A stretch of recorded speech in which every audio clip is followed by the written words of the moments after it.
helping you with Acorn and RISC OS computing. There you go. So no swearing from now on. Right. Okay. Oh, I was looking something like, maybe. Right, is that it now? Yes. Yeah, okay, good. Right, got there eventually. Finger trouble. Right, so last time I talked about draw bits, for those of you with a long memory, it was 7th of July 2024. So I'm just going to go through some of the things we went through on that day. So a bit of a recap and then some new things, and I say have a look at vector as well. So we had a look at some of the F keys, F1 for grid on off, F8 for undo, F9 for redo, and there's a very small buffer, I think it's 5k normally. I've not got the actual thing you need to type in to do that with me at the moment, but in the review you can put it in the ROCC magazine. 5k nowadays is not very much. Probably better off with like maybe 900k or something silly. We looked at right click, keeping menu trails, using that for 2D scrolling and selecting and deselecting items. Drawing straight lines, use the grid and lock options to make that easy. Saving common objects if you're going to keep coming back to them, text and fonts, or particular shapes that you use a lot you've made once, and you can sort of stick them up in a far corner where you're not going to see them a lot, but they're there. Then we looked at clip art, and we looked at scaling, flipping, rotating, and the layers in the way the draw works, where it's send it to the back or bring it to the front. And the flipping, I think we pointed out that was sort of -1. We'll point something in the opposite direction, up, down, or left, right. And then we looked at drawing a petal, then duplicating and rotating that to make a flower. I did a little bit on PDF to draw, modifying, well, PDF to draw, then modifying in draw, then making back to a PDF, which is a really useful thing of draw, I must say. Clip art, making a birthday card, and then making small icon type drawings, little black and white blobs, just to give you a clue of what something is without it being a massive drawing. And another thing was sprites that can be rotated in draw and JPEGs can't. So that was last time. So this time, let's have a look how we've got to with this.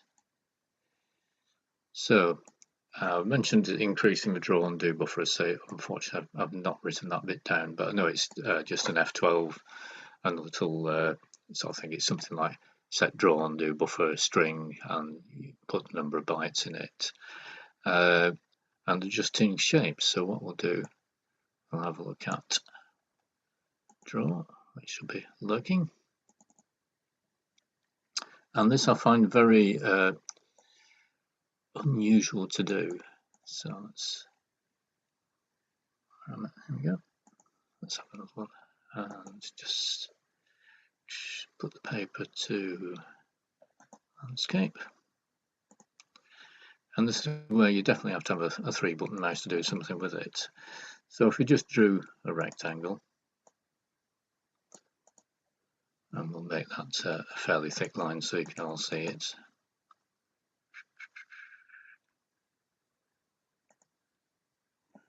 Right, so normally if we're going to do something with this, we can pull the bottom right corner and that'll increase it, and we can get hold of the top corner and we can rotate it. So that's fairly easy. So now if I've got my keyboard plugged in the right way around, I can undo those two with F8, so that's useful. So what was I looking at doing? Adjusting a shape. Yeah, if you use a right click and it's transform, I think. Let's have a look. This is where my notes will not be good enough, I'm sure. Dear. I have to apologise for looking down. It's my glasses that make me look at this angle. So let's have a look. It's good, isn't it? I've nearly forgotten everything I ever knew. Do you have a copy of the worksheet from Cycle Technology or whoever it was did your bike last year, it would be helpful for my records. Hello, Rick. I think you're not muted. That question's just come out to everybody. Sorry, I muted the video, not the audio. Yeah, I thought you were saying something about a bike and thought, I've not done anything about a bike. Good job it wasn't a saucy conversation. Exactly, yeah. Sorry about it. Okay. Right, so let's get myself back on track now. What was I doing? So we'd selected that. What are we doing? That's it. Yeah, you right-click, select it, and then go over here and choose anything else that isn't the object you're in. So like so I chose ellipse and circle, and now you can see we've got 4 blue corners. And again, keeping the right click, we can now drag any of those out. And if we do a left click, then we'll see we've changed the shape. So obviously doing this can end up with some weird shapes. So I'll go through that again. So if we just do a normal left click, we'll select the object like that. If we do a right click and then choose something that isn't the object thing that we started off with, I've chosen ellipse. Then we get to this whole set of shapes we can mangle around horribly, and to finalize it you do a left click, and then you can get some pretty weird shapes which may have taken you a long time to get. It just seems a very unnatural way of doing it, and you might like to think there's a better way of doing it, but then again, I don't think any of us have written an interface for a drawing program. So yeah, so that's one way of, and let's have get this right way around so we can see what we start off with, which was a rectangle. So this is, again, the undo buffer is quite useful, and it's a simple object, so I don't need to set a high ratio or amount of RAM for that. So that's right click and keeping right click, but actually choosing something else other than the thing you started with. As I say, it just seems quite weird to me, but there you go. Anyway, so let's have another thing. Look at another thing. This will be left click. If you wanted to make this item bigger but keep the aspect ratio, you could try dragging it out, and if we can do that, you can have a guess. But unless you've got grid on, which I believe is on my keyboard, I don't know if you can see the little blue dots there, you could have a guess by squares, but there's an easier way of doing this. So we'll presume this is the aspect ratio that we want. So what we need to do is select, I think, let's have a look. Right, and it's X scale and Y scale. So if we duplicate this, we can see that we're doing it right. So select and duplicate. Right, so just put this one over here. Just to line them up, so we can see that there's something like that. So now if I go to this and transform and do X scale and choose 1.2,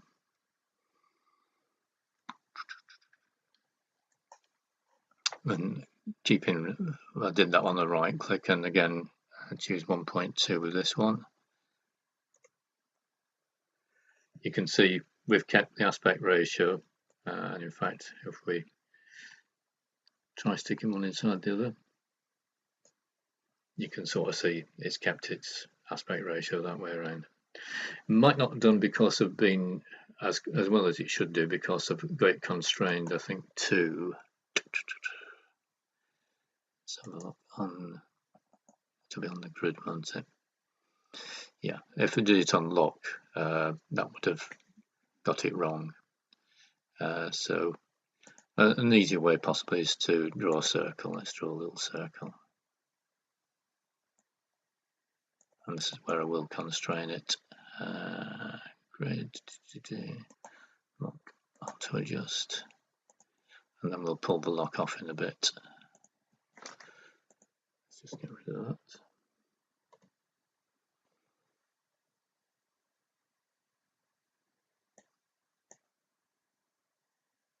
Would help if I chose that, wouldn't it?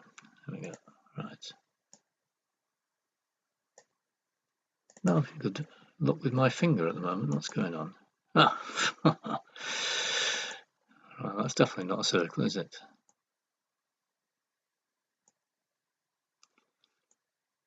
I'm having finger trouble with my mouse.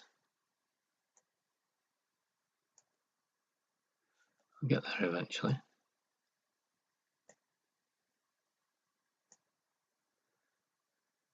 More, and we should be there. Do apologise for this. Right, so we've now got a real circle. So if we duplicate that,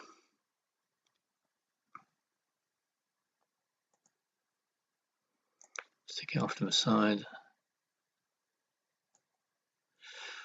and what we'll do, we will make sure that it's not locked and auto adjusted, because that may affect what we're trying to do. But if we then do exactly what we did previously and use transform, next scale on 1.2 already, that's good. And Y scale, that's kept the 1.2 from previously. Right, and then we can do select group, and this is what we did previously, middle and center, and we should have two concentric circles, which may well have been very difficult to do by any other method. So using the grid and using the scale factor, you can easily get things going how you might want them. If you try doing that freehand, the rest of the day I think would disappear, to be honest. So well, we can get rid of those now. So that was keeping the aspect ratio, and yes, I had using concentric circles. So now we'll have a look at open vector, which is a different kettle of fish altogether, and yet similar. So I think the main thing with lots of these is the look of them, and the menus you were looking for aren't the menus you thought you might have. So let's have a look. If we do this first, this just shows you the menu you would get, and if I zoom that up a bit, right, yeah, that gives us a fair look at what we're getting. Just move that over a bit. So it's got a current file type, and it saves in its own file type unless you tell it to do otherwise. So you can see some of the similar. We've got a select tool, open path, straight lines, and a closed path straight lines, similar for Bezier curves. Some different things. It's got create an arc and create a 4-point curve and create a polygon. And if we look on here, got grid lock, which we have normally. They've got a button for it rather than going through a set of menus. Drag setting, which we'll come to at some point. Text, which actually comes out in a scalable font, whereas draw just comes out in the system font, which of course scales horribly because it's effectively a bitmap. And that's about it. There's a graphics level control, which I don't think we need to bother about nowadays. I think that's when you were using low memory machines. So that's all the tools that there are in OpenVector. So let's actually load it up. So, and we'll have a look at the overview. Yes, so I mentioned the arc tool, polygon tool, deleting. Items can be locked, which is fairly useful. So if you had like a background onto which you wanted to place things, you could lock the background and move everything around. I don't think there's a multiple level undo, so that's a minus compared to draw. I can only find something to undelete the last action. And rotation works quite differently as well. That's got a right click and hold, and that's got 6 options. So if you actually start with, we can probably see that sort of thing fairly quickly. Again, let's change the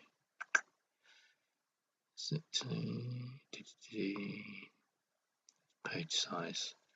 I'm still getting used to all these different things sideways, and it's always the case if you're switching from one program to another, if you've not used it for ages or not enough depending on what your level is. page size. I thought I'd set it sideways, but there you go. Right, that's it.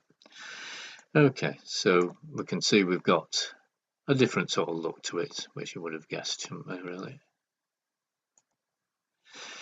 So let's see if I just draw a rectangle.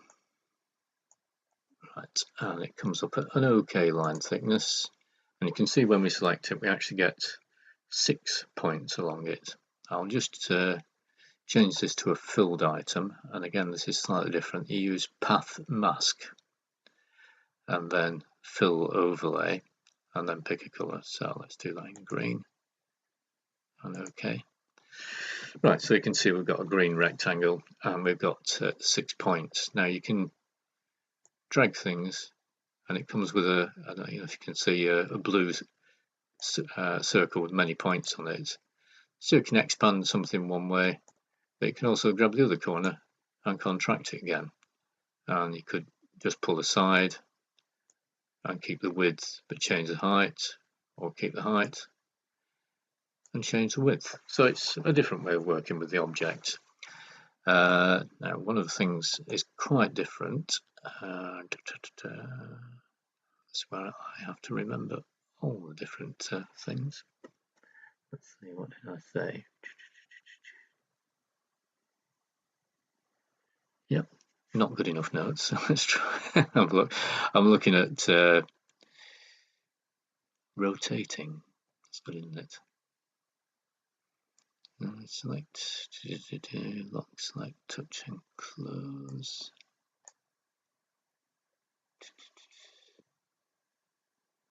I'll come back to that in a bit. Oh, you can see on the display thing, you can put constraints on things so that you can only sort of move angles in 45 and 90 degree things. And we're looking at, we've got corner to corner constraints, but there are different things. You can also select an origin and put on rulers if you want to do that. So let's just show the rulers, and you can see around the edge now we have some rulers.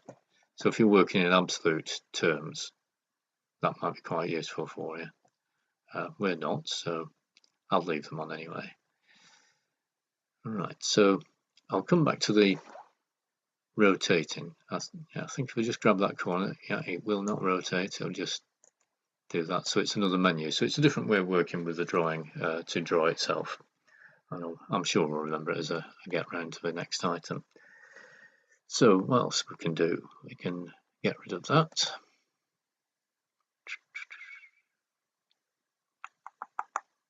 Somewhere, he said.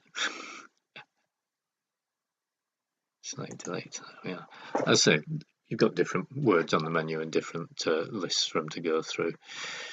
This is quite an unusual one. Something you can't do easily on draw is draw an arc. So if you do that, oh no, I did this last time. Let's just go back one. Now, so we've drawn an arc. That's okay. So if we then use the clothesline from that, and let's just select that first. Right, so we can see that there. Then on the clothesline, pick up the corner point here, go somewhere towards the center, go up to the end. I hope I've got that right. And then, rats, done it wrong. Managed to do this wrong previously. Sorry about this. The joy of doing live stuff. So let's try undeleting. That undeleted my last object. So there is a sort of undo, but it's not quite as you may think. So let's have a look. Actually, I want to get rid of that. And we'll get rid of this object as well. Yeah, so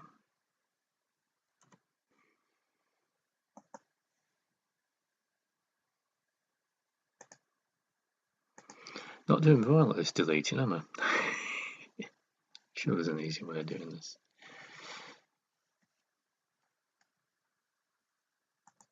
I think if you delete once, you can end up locking an object or something. I remember I did get, yeah, there we are. You can see I've got a key coming up on the display there. I've accidentally locked an object, which I'm quite good at doing, so I'll do a cheat. I'll just start again. Because it's quick to do. Right, so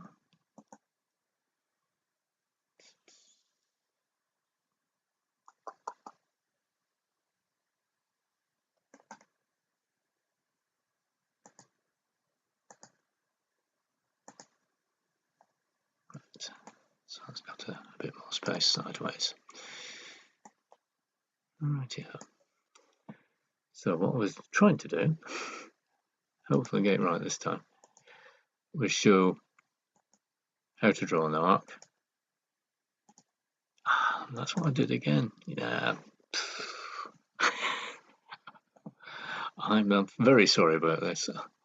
You can see you can start to draw an arc, and basically if you get it right, you can do a line between them and do like a cake slice out of a cake.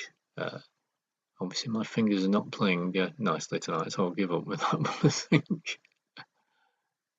But you can do it. I've done it a number of times. So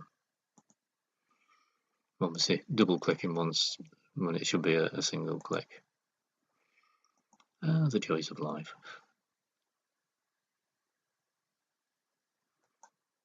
I'll get there eventually. Right.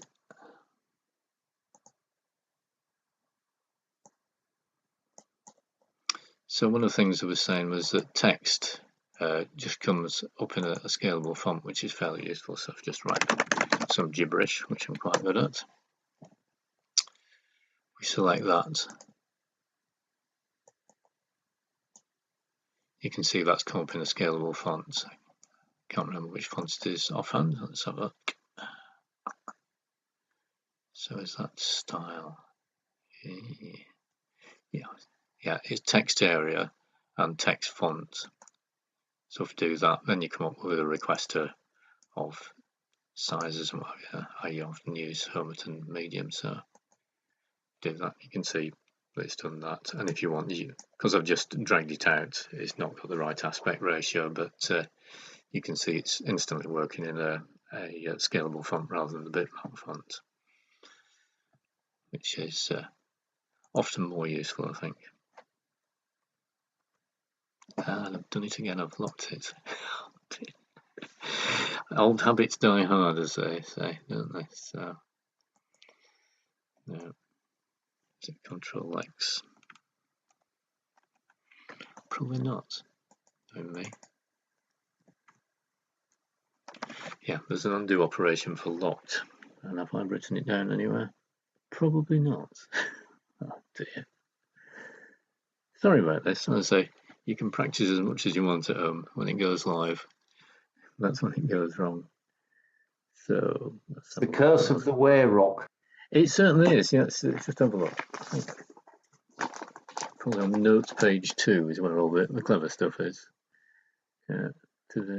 Oh, we'll have a look at a polygon. That is nice and easy. You can't get that wrong. Honest, he said.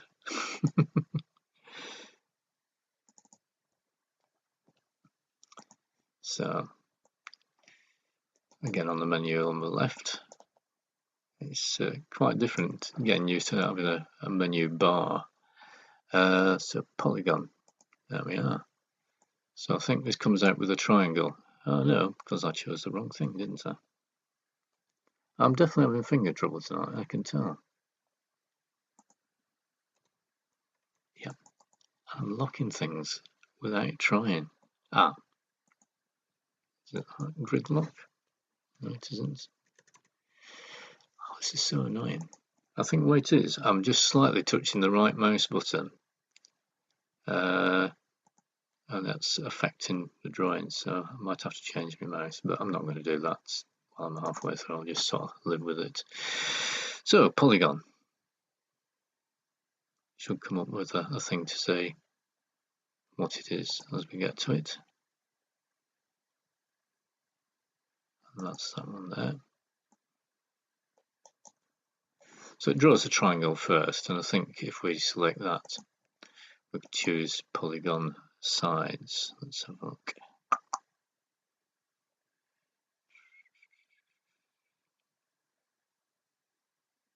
No, I've completely forgotten this. Is it under specials? Nope. Great, eh? Right, now, can I delete that? I am no good at deleting. What am I doing wrong? You'd think I would have got this bit right, wouldn't you? Obviously got everything right first time. I was doing this before. Not the best demonstration ever. And let's go again then. One of the things you can get on OpenVector is library mode. I don't know if you can see that just coming up as I hover over it if you leave it for long enough. So let's see. It says my library is empty. Now I think I have got some libraries lurking down the back here. So let's have a look. Yes, I do. So let's have a look at. It said that last time, but it still worked. So let's have a look. What do we have? We've got a circuit symbol library that you can see just around there. So if I pick anything from this list, just scroll down it like that. Lots of different bits in it. You could get a loudspeaker, and that just appears. It shows you what it's going to be there. You can set a skill that it comes out up there, and then you can have other things like a microphone. That's the circuit diagram symbol for a microphone. It's not a picture of a microphone, but that's if you were drawing a circuit, that's what you'd have as a microphone. And similar, let's have a look. Anything else that would make a lot of sense? Oh, a lamp. Yeah. Lamp one might be better. Yeah, I think most of you know that could be a lamp. So then you can, if you use grid lock on, you can then arrange items and actually draw a circuit using all those. That's a fairly specialist one, so let's have a look at the clip art library. Right, so a church with a spire. Yeah. So you can just have a look through any of these, and you can make up your own list as well. So disabled. And say all these does a vector. You can scale any of them however you want. Just use a different scaling to the way the drawer does it. So you can change aspect ratio, whatever, to suit your own needs. So I'm not going to go into how you can do this, but there's I think it's about a 100-page manual you get with OpenVector, so you can understand why I don't know everything. But the clip art library is something quite useful. So if you're using certain types of drawings a lot, you can make up your own clip art library. I think that'd be quite a good thing to do. So what else have we got? Let's have a look at skewing an item. So if I draw a rectangle, we'll fill that again.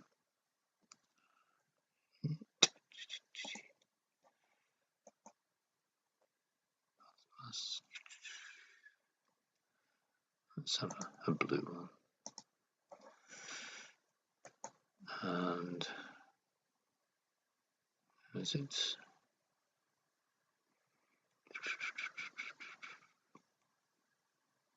Yeah, it's under arrange. Go to rotate skew, and you can choose a skew angle and which way you're going to do it. So that you can see the requester box, how we'll put 45 in it.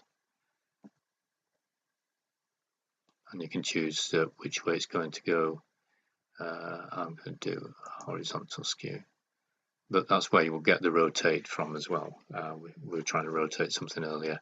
We're just going to skew it at the moment. And there we are. That's skewed it at 45 degrees on the horizontal.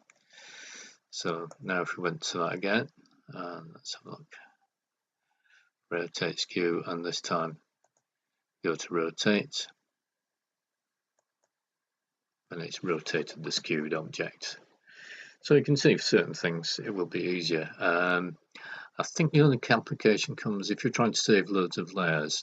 They don't save all the time accurately to draw. They have to keep in vector format. But this is one of the things you just have to have an experiment with to see where you go with that one. So where have we got to now? I think that's what else was there? Well, one of the things I'm not going to do, because I say I seem to have a problem with my mouse. If you've got a Bezier curve and it's a bit lumpy, let's see if we can do a Bezier curve while we're here.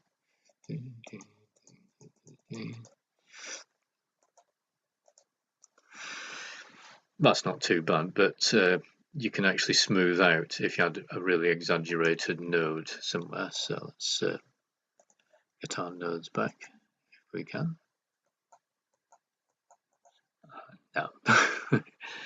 Again, I've not done enough time checking out all the bits and pieces, but you can see there's quite a few different things in there that might be useful over Draw. Draw does a whole load of stuff, but there's some presets to say comes with a grid on a standard. You get text that's not the bitmap font. You can draw multiple sides objects and stuff like that. So as I say, like all the programs, however simple they seem on at first, there's a lot of things behind them. So I think that'll do for me. Won't be able to answer millions of questions, but you can give us a go with some of them. So I need to unshare my screen now, don't I? Stop sharing. There we go. And I think here, you need to unmute everybody from the control lens. They just unmute themselves as and just when. Unmute yourselves, yeah. Can be done just by holding the space bar down temporarily. Okay, yeah. Yeah, as I say, I obviously don't know as much as I thought I knew when I started. My notes are not quite good enough, but then again, it's a 100-page manual, so hopefully you've got a flavour of what it can do and how that might be useful for anything that you're looking forward to doing. Have you used MakeDraw at all? I haven't. I've seen MakeDraw, yeah. You can actually put in things to do, I did a petal earlier in the previous talk, didn't I? I think you can make one of those and then say rotate, so many degrees per time, and then that will make the flower. Is that the sort of thing that it'll do? Yes, I mean I use it extensively, and you can generate some really quite complicated diagrams, but it's all programmatic, so you're doing it really at quite a low level. It's a bit like machine code programming. Yes, yeah, I think you've done some articles on bits and bobs because you use Draw quite a lot, don't you? And I think I saw something recently on crosshatch, and I thought, I'll see if I can do that not the way Chris is doing it. The rest of the day disappeared. So, yeah, I can quite understand, it's different horses, of course, isn't it? So if you're going to make a particular sort of object that would just so long-winded to do, but you're going to make it lots of times in slight variations, yeah, something like MakeDraw will be useful. In fact, I've got written down some. I know there's a program I mentioned last time that what was that MakeDraw that I mentioned last time that when we were on? Because I found some other bits and pieces. Where is it now? Draw Lots and Draw Rotate, which I think is Rosemary Miskin. Draw Perspective, and just for fun, Spiro Draw, which draws spirographs. So I'll see if I can put all those in the ROCC as part of the notes for the meeting, so people can have a look at those different programs and see how they might find use for them. Anything else from anybody else? Numbed silence. As I say, I think I was having some problems with my mouse, and I was just hovering over the right button and clicking it, and that was causing the locking of objects. So I'll have to throw that one away and try again. Okay, well, if there's no more questions, I think it's on to the next. Is that Steve or who? Yes, why not? Why not Steve? Yeah, okay. Right, I'll let you take over and I'll mute myself. All right. Hopefully everybody can now see. Yeah, yes, I think you have the screen I'm expecting. That's it. Yes, Yeah, brilliant. Okay, in that case, here we go.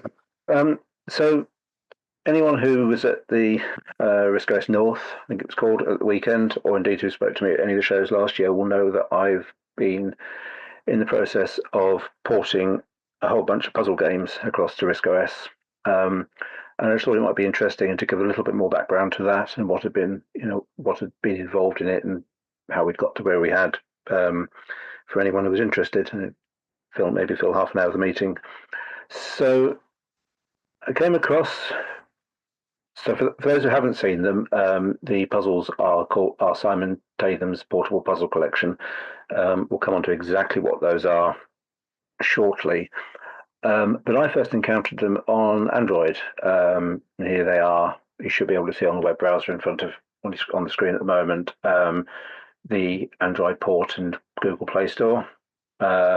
40 single-player logic puzzle games ported to Android, completely free, playable offline.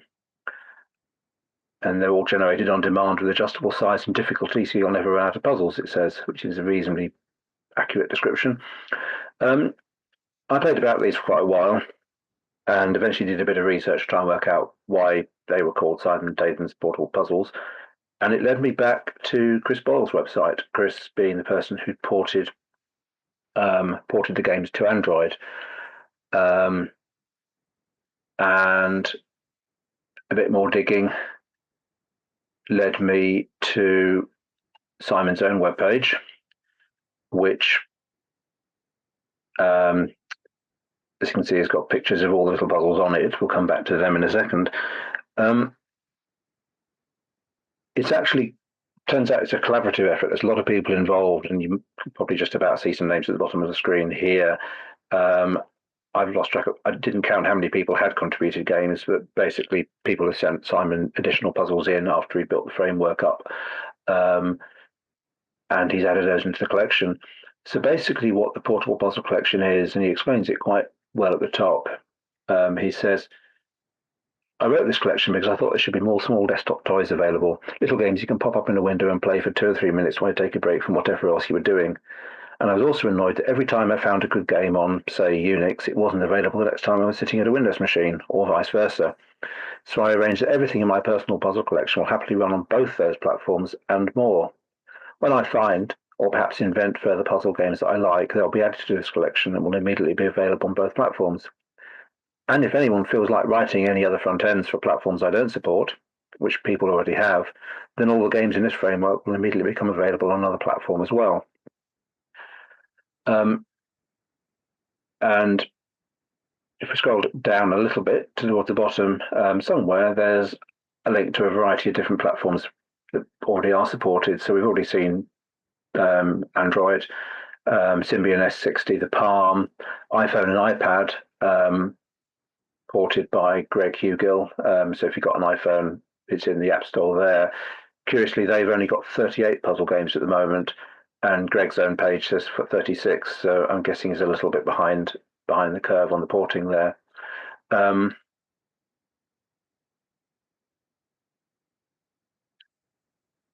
interestingly, the other thing that's quite nice about the games, well, actually backtrack a little bit first. So they're available. Simon natively supplies them for Windows and Linux. He used to supply them for Mac OS as well, but that port is currently languishing, waiting for someone to come and support him, as he doesn't have a working Mac any longer. But the first thing I did was do a little bit of research and managed to track down the fact that they all exist as individual little games over on Linux natively. So I've just installed these through the Ubuntu package manager, and they all turned up. I think all 40 are available on Ubuntu, certainly the recent versions. And they all looked identical to what I had on my phone. But they're also available to play on the website as well. So if I open up Flood, there's a game here. And they're all basically identical. So you can see we've got games and types here. I've got a menu here, we'll come back to that in a second, a range of types, 12 by 12, 16 by 16. Those are the options down here. New game, restart game, redo, undo, solve. well, we've got new, restart, undo, redo, solve. One of the other interesting little features of this is that they've all got options for specific games in random seeds. I'll let you, if you want to understand what the difference between those two is, it's in the manual and explained in probably far more detail than I'm going to remember now. But if I go for a specific game, for example, it gives me a long text string. And you'll have to trust me for this. I can do Control-C over that to copy it.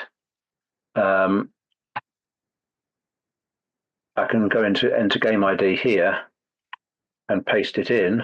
Okay. Oops. It didn't like that. There we go. And you should be able to see those two games are now identical. So it's basically gone and created exactly the same game on the web version. And then we can play this. So Flood is one of the easier games. The aim is basically to fill the entire panel by picking a color to change the top left corner to. So if I click on green, it'll flood them and join them. I can merge those and keep expanding out. We've got a target. We've got to do it within 24 moves.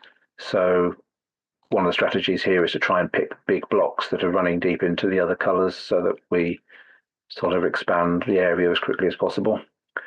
I think we might be on target to do this. There we go. We did that in 20 moves when the target was 24. But they all play identically on the different platforms. If I go back to Linux again, I could probably recreate exactly that game there on Linux, but I won't because that would be repetitive and boring. But what was also quite interesting on the page, I mean, obviously having got it working, or got copies on Linux and on the web, I started playing about with those, was the fact that it was portable. So I did a bit more research and kept thinking, oh, if it's portable, would it work on RISC OS?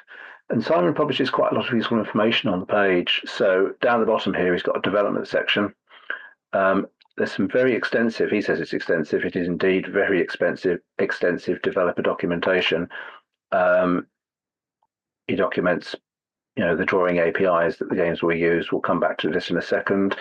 Interfaces to the backends, which is of interest to people who write games. We'll come back to that shortly. APIs for the mid-end, how to write new puzzles. And then if you go looking for it, you can find all his source code as well, which is all sat in a Git repository available to download. And whoops, you can see it's fairly active. I mean, they've been committed to this a couple of months ago. There was a lot of stuff. I last looked at it before I looked at it a couple of weeks back. I'd last looked at it back in February last year, and there was quite a lot of changes that had come in. So it's obviously under active development from both Simon and other people. So I sat down and studied the developer documentation for a bit, and then decided that I might as well have a go. And so I started work last January, I think it was. It was the view to getting it. It could all be done by the Southwest Show, of course. It would be really easy to do that.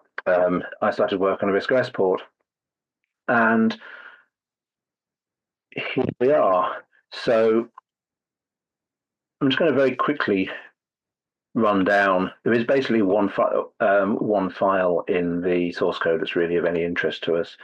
I mean, there's a bunch of stuff in here, but the frontend.c is the one that's actually really interesting from the point of view of actually what's going on. So the whole thing is structured basically. All 40 games are what Simon calls backends. So there's a backend for every single game which the game developer writes. Then there's a front end, one for RISC OS, one for Windows, one for Unix, one for the web, one for your Android, one for your iPhone. And in between the two sits something called the mid-end, which is effectively the glue that holds the games onto the front ends. And as far as we're concerned from the RISC OS point of view, we need to basically supply a standard API that the games can make use of. And the bulk of that is drawing. So we provide a little window for each game that launches up on the desktop, and that window provides a drawing canvas that we can draw things into. In order for it to work, I need to supply the games with the ability to draw text onto the screen, rectangles, lines, all very almost we could have planned this. It's very similar to the interface actually that Draw and OpenVector use from the point of view of drawing games or drawing graphics in their games windows. And in fact, I think I use the Draw API for actually drawing most of the graphics in this now. Ability to draw polygons, circles, force the window to refresh so that the user can see what's been drawn. Clipping windows so that you can restrict graphics to within a rectangular area of the actual overall game canvas. Updating the status bar at the bottom of the screen, and things called blitters, which allow the games to copy a chunk of their window, move it around and repaint it elsewhere, which makes things like dragging blobs and so on quite straightforward to implement from the game's point of view. There's a printing API, which I don't support at the moment, so I've just ignored that. And there's a bunch of other things that the mid-end will make use of if I offer them. I don't, because I haven't got around to implementing them yet. But that's basically it. There's a bunch of code in here, which is RISC OS specific to make the front end work. That's not particularly interesting. And then from below this point, it says all the drawing API calls. And so all those things we just saw at the top of there, draw text, draw rectangle, they're actually implemented as functions, which all just call into the game window, which does all the hard work. And then finally at the bottom, there's a few other things that the front end needs to provide the games to be able to do their stuff. Random numbers, we need to be able to provide a random seed so they can randomize their games. Start timers so they can do updates and screen effects. Provide the ability to crash gracefully or ungracefully if they need to. And because it does like to integrate, there's quite a lot of stuff which effort has been made to make it integrate with individual different platforms. We also supply default color, which is boring wimp gray, just so that the games know what our desktop color scheme looks like. And that's basically it. I mean, I say basically it. There's a lot of other stuff got written in here. We've got a file to deal with the blitters, dragging little blobs of copies of the screen around, a drawing canvas. Game configuration windows, we'll see those in action shortly. The actual drawing API said it does go into Draw, I think, so it makes use of the draw module for doing the drawings, providing menus so that the games can offer their options in a RISC OS style, documentation and help, icon bar, index, and handling RISC OS sprites. But basically that's it. And then all of Simon's code, I've literally just pulled straight out of his Git repository, and it's here. And if I go and look for what's in his repository, it's helpfully ordered it slightly differently because it would, wouldn't it? But we should be able to see 15, filling, find loop, flip, fuzzpuzz, guess. So basically this is just copied straight out of the Simon's repository, and it just works. It just builds, which is really nice. It's actually surprisingly well. It's a really well structured port that was actually surprisingly easy to bring across to RISC OS, and it's been remarkably stable in terms of not breaking stuff when I've been updating it. Sort of, as Simon's put new code into his repository, which is nice because he's obviously written it with all this requirement in mind. Which means that RISC OS now has its own port as well, which isn't unfortunately linked from Simon's website. I have dropped him a couple of emails, but I know he's an incredibly busy person. For those who don't know or haven't come across Simon elsewhere, he maintains a few bits of fairly well-known Windows software, including Potpourri, which is the terminal emulator, the SSH client. And he says quite clearly in that he doesn't promise to answer emails because he doesn't have the time to do that for everybody. So I've let him know the port exists. We haven't yet made it onto his site. I'm hoping at some point he'll get a chance to pick those emails up. But if you come across to my website, I can see under recent updates that Puzzles was released a couple of days ago. So if we scroll down to the bottom of my game page, there's a few games on here that are now being effectively obsoleted by games within Puzzles. And here we are, a screenshot of the RISC OS version. and a copy to download. I think that's everything I need to talk about on the Linux side. So the easiest thing to do now is probably to move across to RISC OS. And here we are, looking at the same page in NetSurf. I can just download a copy of Puzzles now, and it will come across. At the moment, I'm still releasing test builds.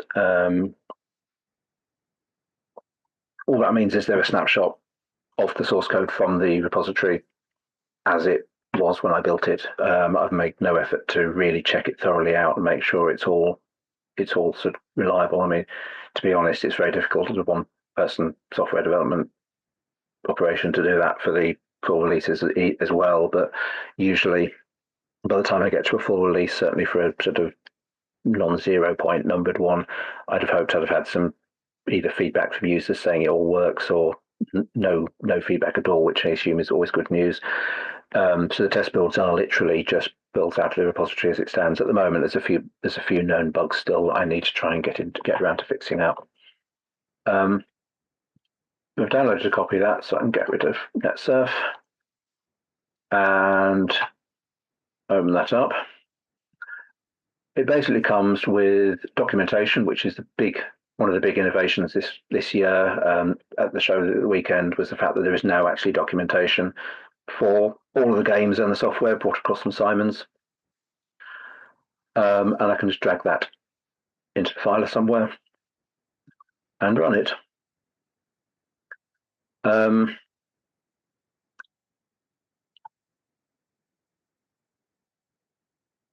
And rather like the macOS version and certainly the Android port, the RISC OS port is basically one big application containing 40 games.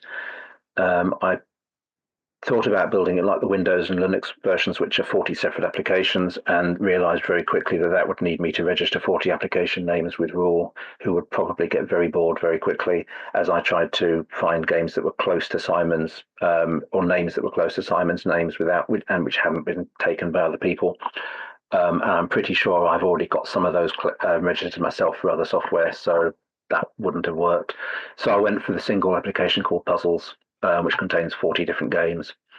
The downside is it's quite a big application. It's sitting there occupying over a mega memory as it stands, just sitting there on the desktop, and that's mostly code. There's not much I can do about that. It is unfortunately what it is. But basically, it should now operate the same, in very much the same way as any of the other platforms. So if we go back to Flood and go for the specific seed again, and I'll copy that again. And if I then open up Flood here on the RISC OS side, I can go for specific game, paste that in, and it hasn't done, which is always handy. Have I managed to get the right?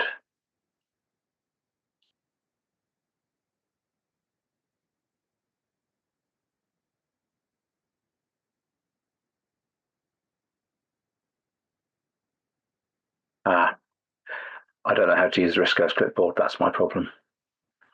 So having actually remembered how to do cut and paste in RISC OS, again, hopefully you can see both those windows. We've brought the game across again just by copying the seed across from another instance of the game. And the RISC OS version plays exactly the same as the other versions. I'm just clicking in the squares here to set the colors. And again, we could play that out just as we did on the web version. The RISC OS interface, because I've had to write a complete front end for it, there's the opportunity to make it a bit more RISC OS-y. So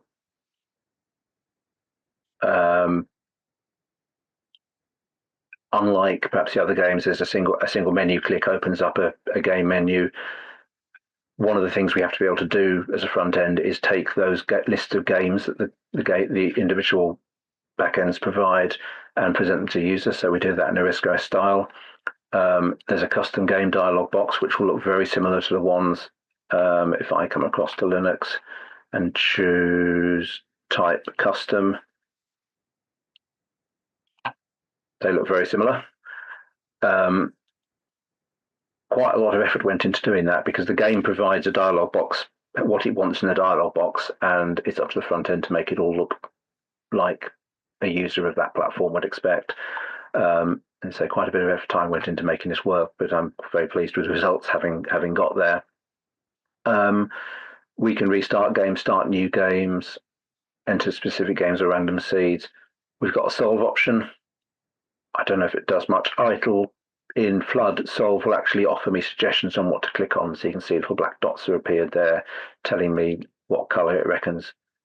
And it will guide me through the optimal way to actually play this game. Undo and redo. Some games offer preferences.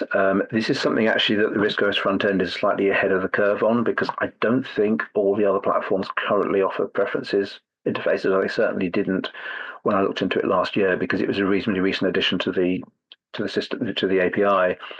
Flood doesn't have anything exciting. Every game offers you the chance to activate keyboard shortcuts without control. So, for example, rather than pressing Control A, which might do something, you can just press the A key if the window's got input focus.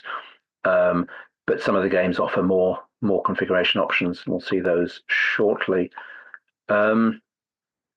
And again, new in this release that came out a couple of days ago, if we click on Help, it will take us to instructions for the game, so you can see what the purpose of the game is, the controls you need. Click the mouse in the square. Clicking the square is the same color as the top left corner, has no effect. You can also use the cursor keys, so hopefully you can see that I can move that square around with the cursor keys and press return to flood the squares. They'll all document, all the games will document the game parameters that you can use to set them up, and if there are any preferences, it will tell you what those are as well. So that was Flood.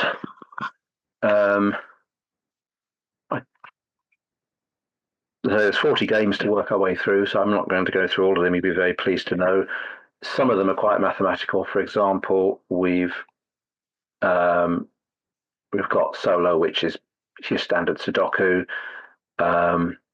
Unequal, which is basically a game where you've got to fit the numbers 1, 2, 3, and 4 into each row, I think, and each column. Each number can only appear once in the column, in each row and column, and you've got some clues with greater than or less than symbols to help you out. One of the things we can do, that's got to be greater than that. So obviously that can't be 1, it can't be 2. So I could put a little note in there to say it could be a 3 or a 4. I'm doing that by just clicking and then typing a key. That could be 3. A lot of the games have those sort of little helpful things to allow you to make notes as you go along. Galaxies is quite a nice little graphical game. The aim is to make squares or make borders around the white dots so that the shapes are symmetrical around them. So that might be that shape, for example. That could be that shape. And it turns out I was wrong completely. But that's what it should look like. Guesses Mastermind.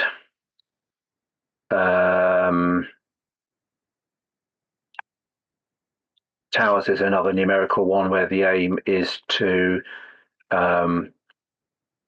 build up rows 1 to 5 where the numbers indicate the height of a tower. It's probably easiest if I just solve that and show you what's going on. So the numbers here tell you how far you can see. So that's obviously got to be 5 in the corner because I can only see 1 square because the 5 blocks all the lower columns out. There aren't anywhere we can see 5. If we could see 5, we would know it would be 1, 2, 3, 4, 5 in increasing order, because we could see all the towers as we went up. 15 is a standard sliding the blocks puzzle, where you've got to slide the blocks around to get them all into numerical order. Inertia is quite fun. It's got no relation to the old BBC Micro and RISC OS game.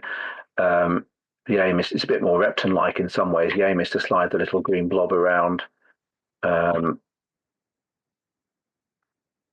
that you pick up diamonds without sliding yourself into a mine and dying, which is always bad. The little circular blobs stop the dot as it goes across them so that you don't end up colliding with mines that are further down. Map is a very drag and drop. You've got to colour the map in by bringing colours across. I've probably just failed that one completely. That's got to be that colour, hasn't it?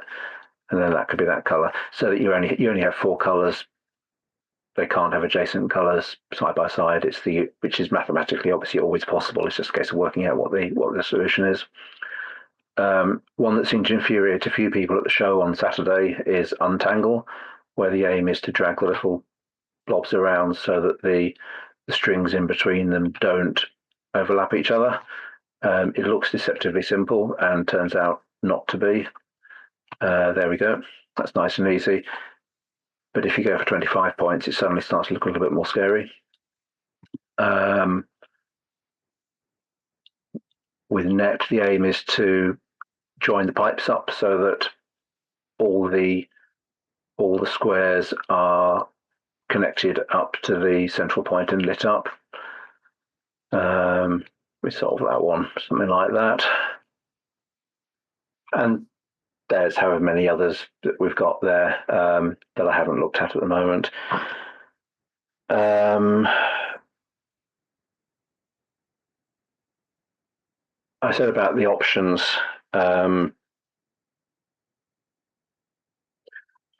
If we go and look at bridges, for example, if I go into preferences, there's another option there. I can ask it to show me where the aim of this game is to join the dots with the number of bridges shown on the dots. So that's got 2 bridges coming off it. To that one that's got 4. That's got 4, so there must be 2 going that way as well. That's got 6, so it's obviously got a full set across them, and so on, basically. And you can give it. It'll optionally show you where the bridges can go. One of the gotchas with the preferences is it restarts the game as soon as you change them. It generates a new game. I do flag this up in the manual, I think, because it's caught me out a couple of times. But that's puzzles, basically. I'm conscious I'm running over the allotted time there. And so there's 40 games in there of varying mathematicalness, from Sudoku right back down to really simple things. And they're all free, so it's still a work in progress. Feedback welcome. The version that's on my website as of Monday has most of the major bugs that I'm aware of fixed, but there are still, the graphics could be better. They're blocky and anti-aliased, fairly aliased in places. And obviously we don't support things like saving or loading games at the moment, which is on the wish list. And I would very much like to move the documentation out of help into strong help, but that's a separate problem. We do support interactive help though, so if you want to know what the games are, you can load up help and you get a bit of a clue as well as to what they're all about. There we go. And that is basically it. It's been interesting to port across, and hopefully someone else finds it interesting at least. And that's that. Has anyone got any questions? I guess.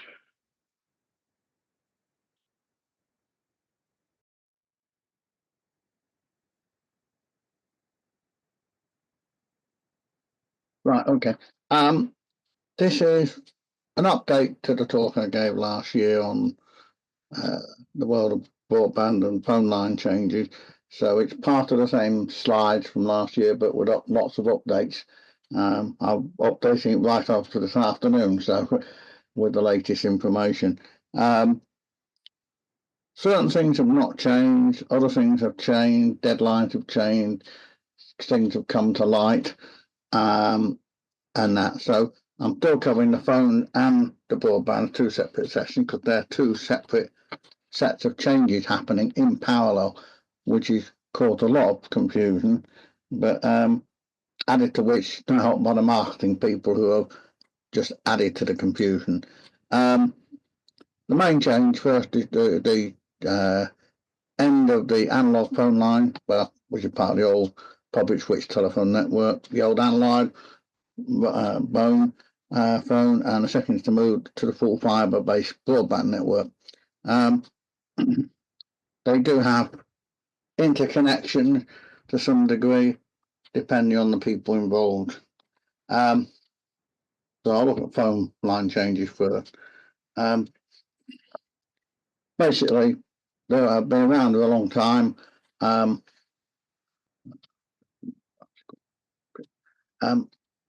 And becoming very, very difficult to get spare parts, and more difficult to repair.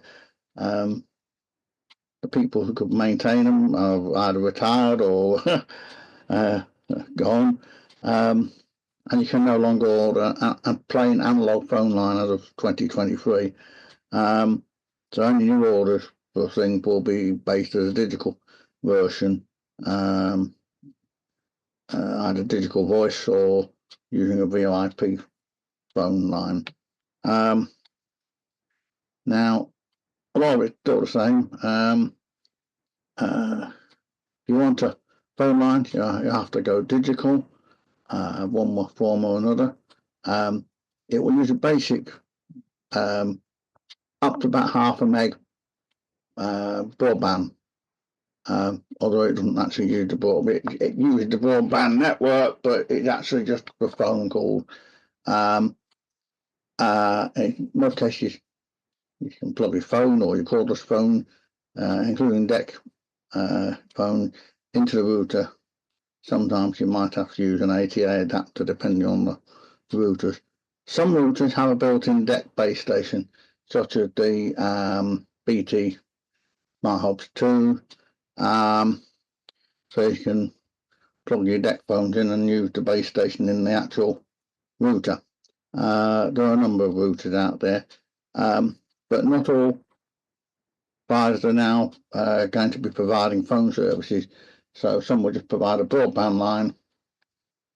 If you're going for broadband, if you want a thing, you have to get a VIP connection to it.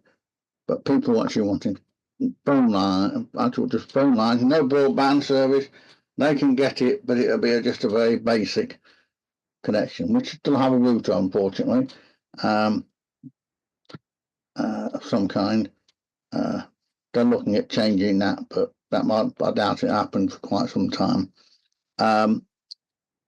Basically, the number of people keeping landlines is going down quite rapidly.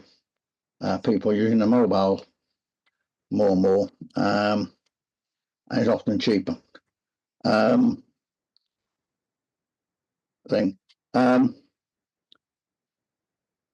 need to get a VoIP phone. I might talk about that later.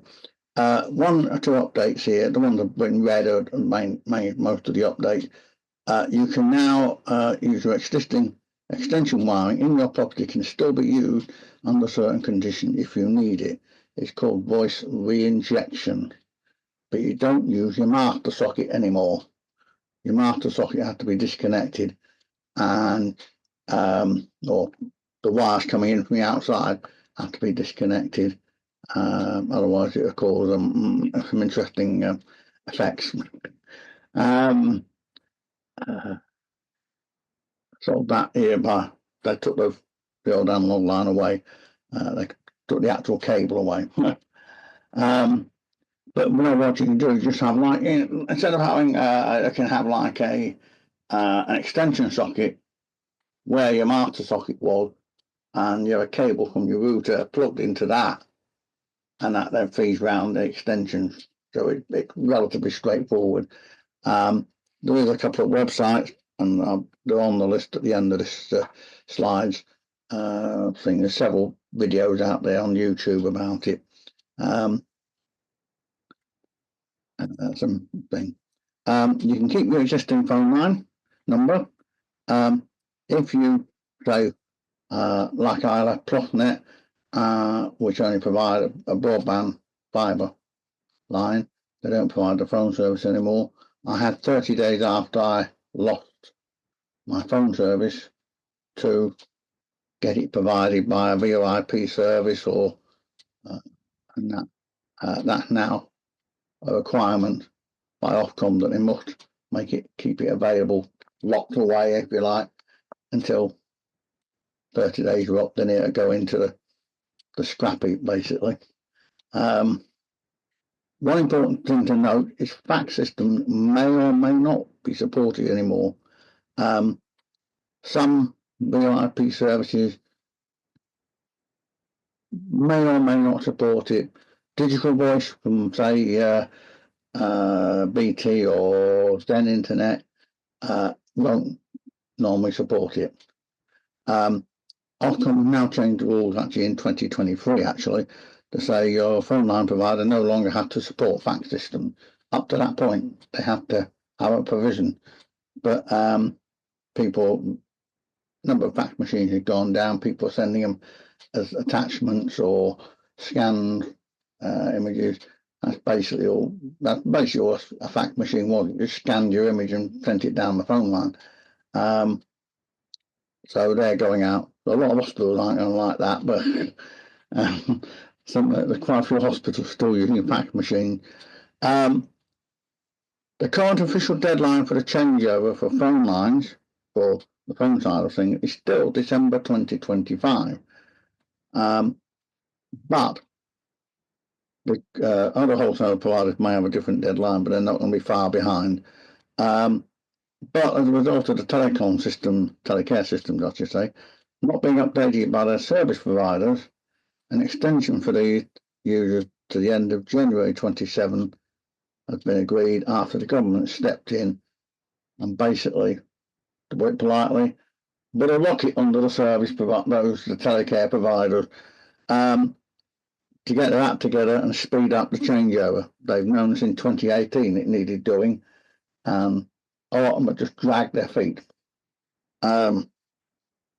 And it caused a lot of problem. It caused the delay, otherwise it would all been done by 2025, the digital conversion for phone line. OpenReach are still doing, in association with BT, are doing it area by area as far as possible, unless people specifically ask for it in the meantime. And certain groups are initially not in the thing to the end of this year. This especially applies to telecare services and alarm. Part of the government thing from the rocket they put under the feet was it was discovered that telecare system people were not keeping proper records and not letting internet providers that know that they had somebody with telecare services, because it was assumed that they would tell the customers, users, would tell the internet provider or a vulnerable person with a telecare service. And unfortunately, there have been several cases where they lost the service because the right hand wasn't telling the left hand what was going on. Discovered after they were moved over.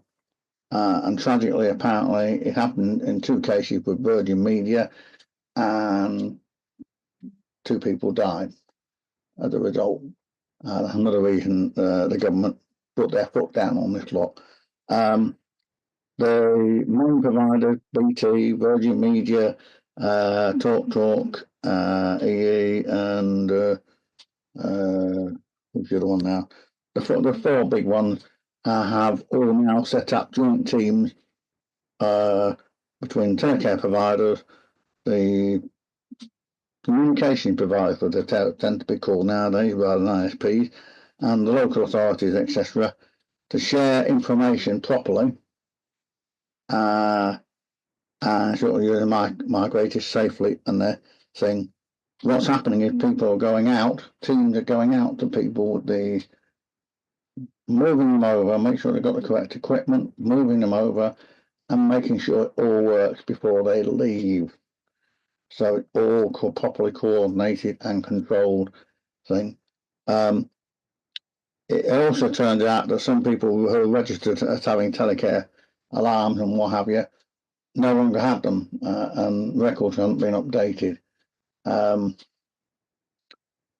Whose fault? Well, that can be down to several different people, but probably local authorities who are responsible for a lot of the telecare services and the other third-party providers.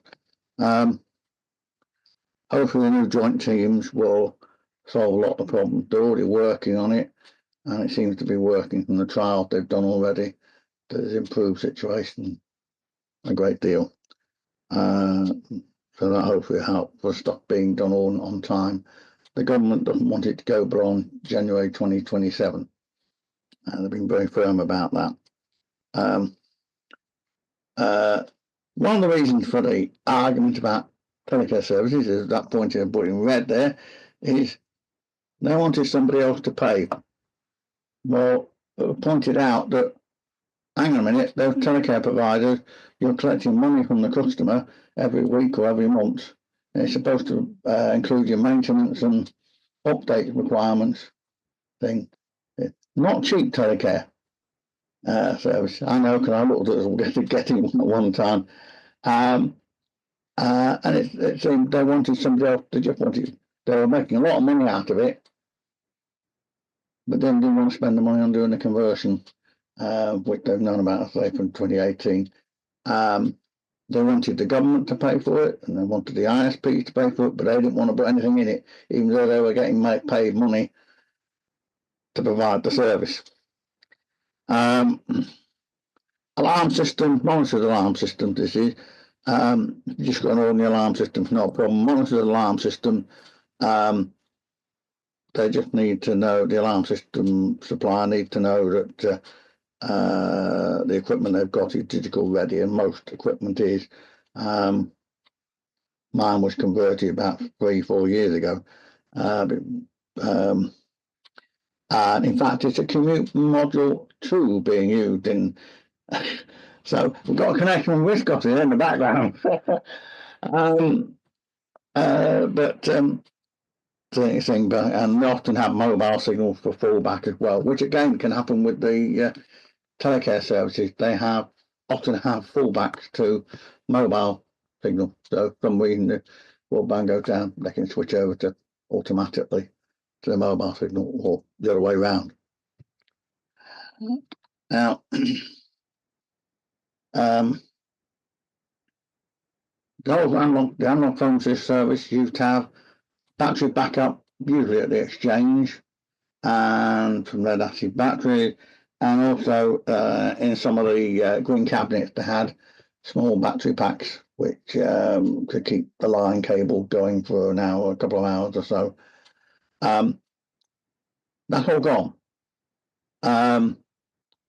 But if you catch it as an at-risk or vulnerable customer by your phone provider, the Ofcom rule now specify you should either get a backup battery or a basic mobile phone, not a smartphone, just a basic phone that you can dial out on, so you can provide to call 999 or whatever.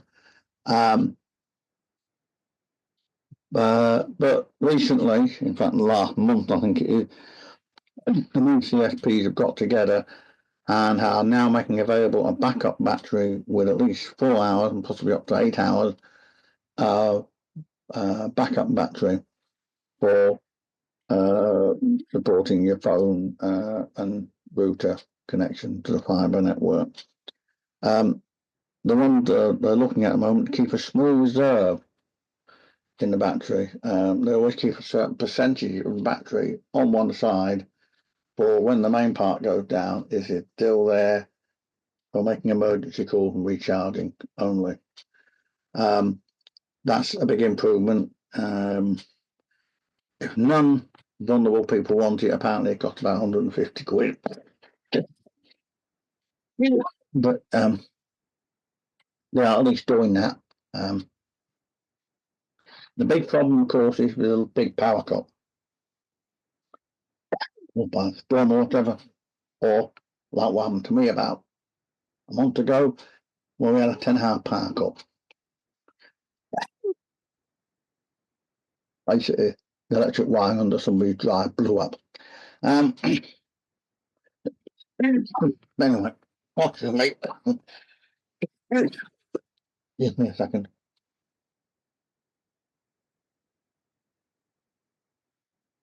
So that's the telephone changes, basically. Most people have been more interested in the broadband changes, but it's not necessarily so. The broadband changing. A lot of the things are unchanged, but things like GFast or SOGAR fast now, as it's called, is very much a dying breed.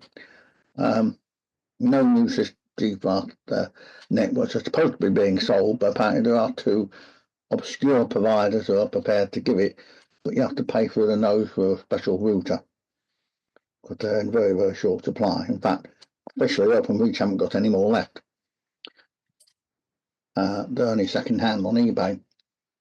So if your GFast system goes down, couldn't know what they do, you might get moved back to something else. They're not clear with that. Basically, they don't want to support GFast anymore.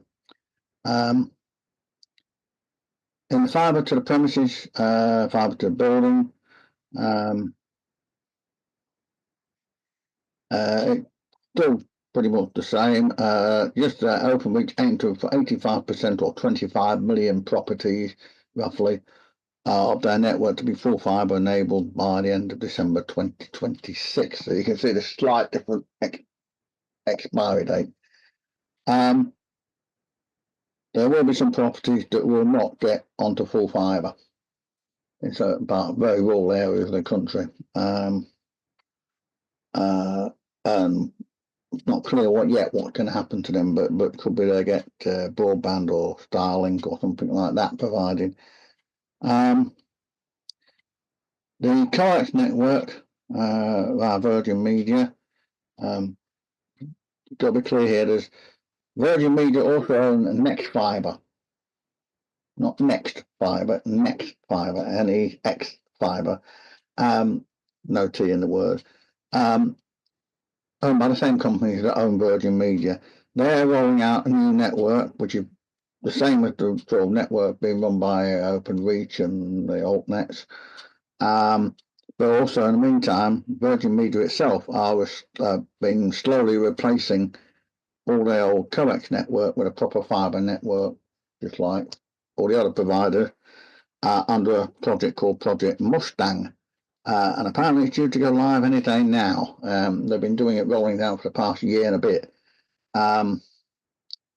Apparently it was supposed to go live yesterday, I think, but I don't think it's quite ready for everybody yet. They're still ironing out minor problems. Two other new additions there, SOTAP. Now this is a bit of a oddball, because they've realised that some places are not going to get moved onto full fibre because it's just simply uneconomic to do it in the locations they are. Some people might get left on a very bare bones analog system. Well, not analog, it's a bit of digital, but via copper. And this will only be available to 2030. Basically, it'll be an ADSL line. It's really for people out in the sticks, which are going to be very, very uneconomic to do, unless government provides lots more money for them, which seems doubtful at the moment. It's a temporary system, and it's a way of getting around the problem of these uneconomic people, but only to 2030. After that, it's not 100% clear what will happen to people, but suggestions are people will be put onto things like a satellite thing like Starlink or the European version, EU Telsat, I think it is, which is now getting to compete with Starlink, or they might be put onto a broadband network which got more masts going up to fill the gaps in the country, which they've got to do anyway because they need to build more out for the emergency services network, which all the emergency services will be using by 2030. Might have been running about 8 years late. So yeah, 4G, 5G broadband is available. Anybody can get it now. You can get a little router for it, and external antenna, and connect it. Some people find that as fast, if not faster, than some of the other services they can get. Depending on where you are, strength of your signal, the company, and all the rest of it.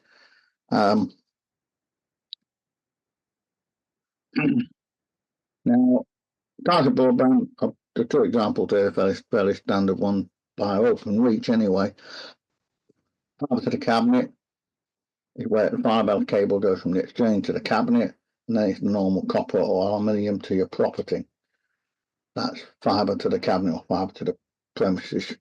Oh, sorry, fibre to the building, I should say rather. Where full fibre, it goes all the way from the exchange to your property. The exchange is not necessarily your local exchange. Although I'm in Wakefield, I'm not on the Wakefield Exchange anymore. I think I'm actually on Leeds or Sheffield. That's where my fibre line comes from. The distance makes no difference. They're called head-end exchanges. The 5,500 exchanges will go down to about 1,200 by the end of by 2030, basically. Because that's all they need. In fact, it might even go lower than that. They've been taught they might just take it down to 500 and finish with it, which will save a lot of money. But some altnets do use street cabinets, and they use them like mini exchanges. So instead of like OpenReach, put in their splitters, if you want to a better term, non-technical term, in the underground chambers, splitting, or some of the altnets actually still build little cabinets and will distribute the fibre, full fibre from that point. So they have a full fibre beefy cable going to that cable and then distribute it outwards, rather than going back to the head exchange. Different way of doing pretty much the same thing. Now, a subject that has popped up a couple of times is MDUs, multiple dwelling units. These are proving to be a right pain for various reasons. They're also different. They have to have generally connected from within the building in a central room or cupboard and then distributed to each flat. So in effect, it's like having a mini cabinet inside a cupboard cabinet, and then distributed from there, depending on which provider gets the business. And then distributed to each flat or dwelling. But of course, the big problem is multiple dwelling units which are owned or run by a landlord or property management company need to approve via what is known as a wayleave the connection to that property, and then the thing they can decide who the provider will be for that building. You may not get the choice, as there's already been some big discussions on I think Broadband about this. Somebody wanted XYZ provider, and the building owner said, no, we have to have Virgin Media. And that's what they have to use. They don't get a choice. So, as I say, a leaseholder may not get a choice at all. Freeholders, if they are freeholders, can get more again, but often a lot of freeholders in flats and blocks, multiple dwelling unit, have an association or some sort of organisation that manages the flats on behalf of the freeholders, or they do it themselves, they have more freedom to pick and choose, subject to approval. I should also add that housing associations are very similar to the multiple dwelling units, because they're owned by the housing association. They have to give approval for via way leave again to the internet provider for connection to those properties. And again, they can say they only are going to allow XYZ provider to connect to those properties.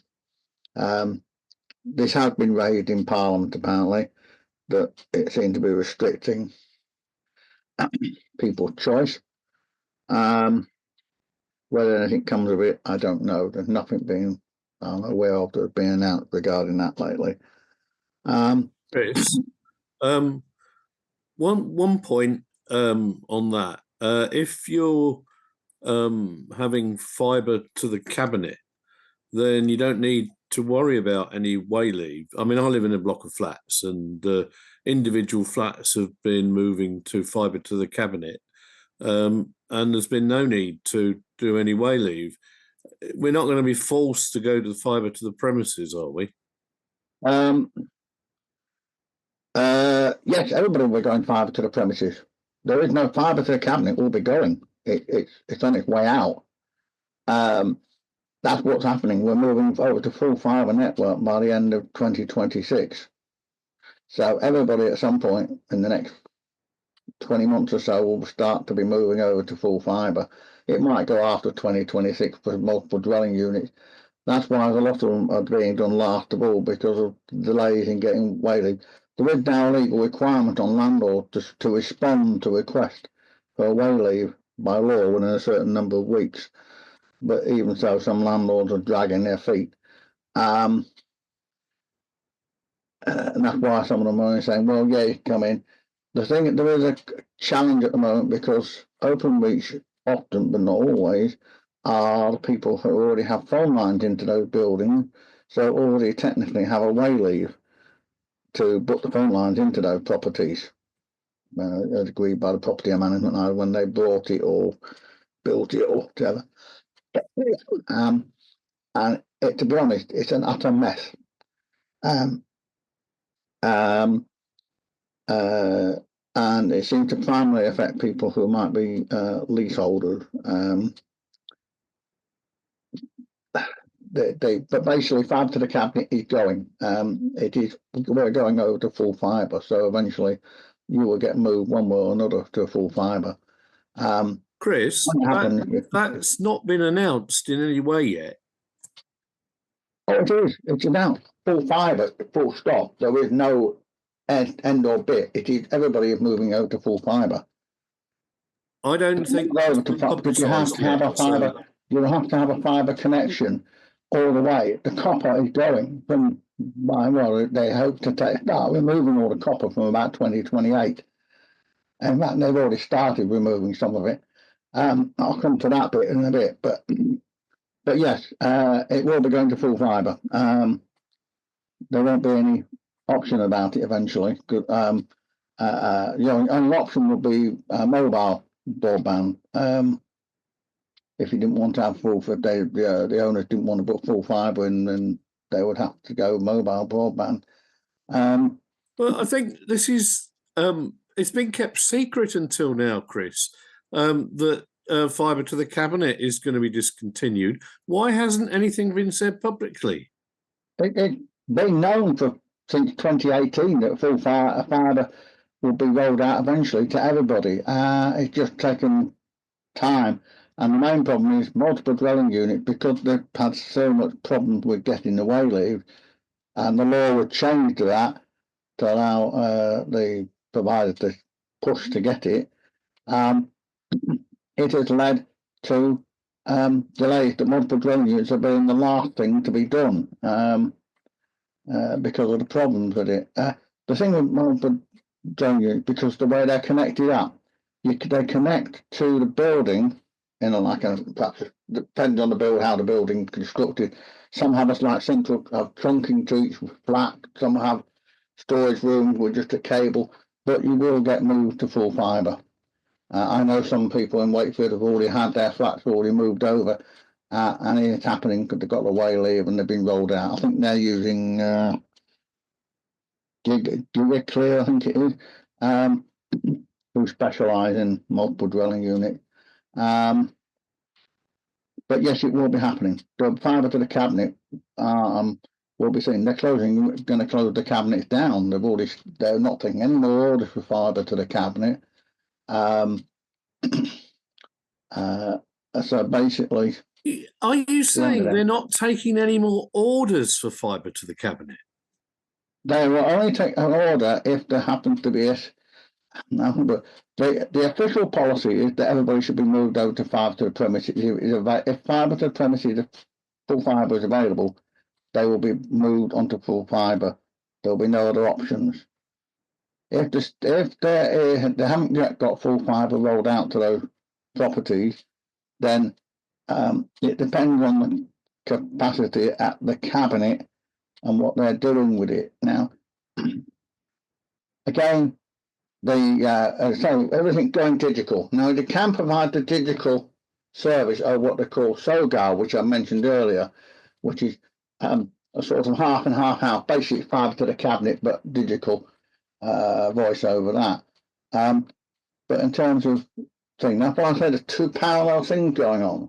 The change over the phone and the change over the broadband, and the intention is that everything gets moved over to full fibre. And it's been government policy since, I think it's 2018, something like that. It is, it's not been well promoted. I would agree with you, it's not been well promoted.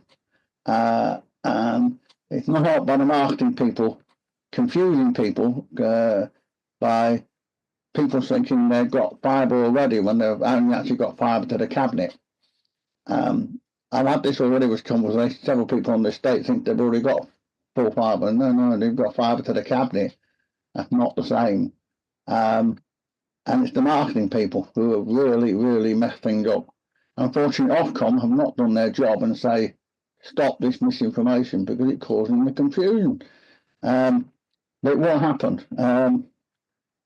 There's an extension to the official deadline of 2026.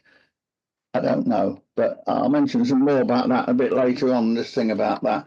The official target is to get 85% or 25 million for Openreach anyway, 25%, 25 million or 85%, which was set by the government, the previous government or one of the previous Conservative government, and that was the agreed thing. In fact, they're well on the way to hitting that target now already.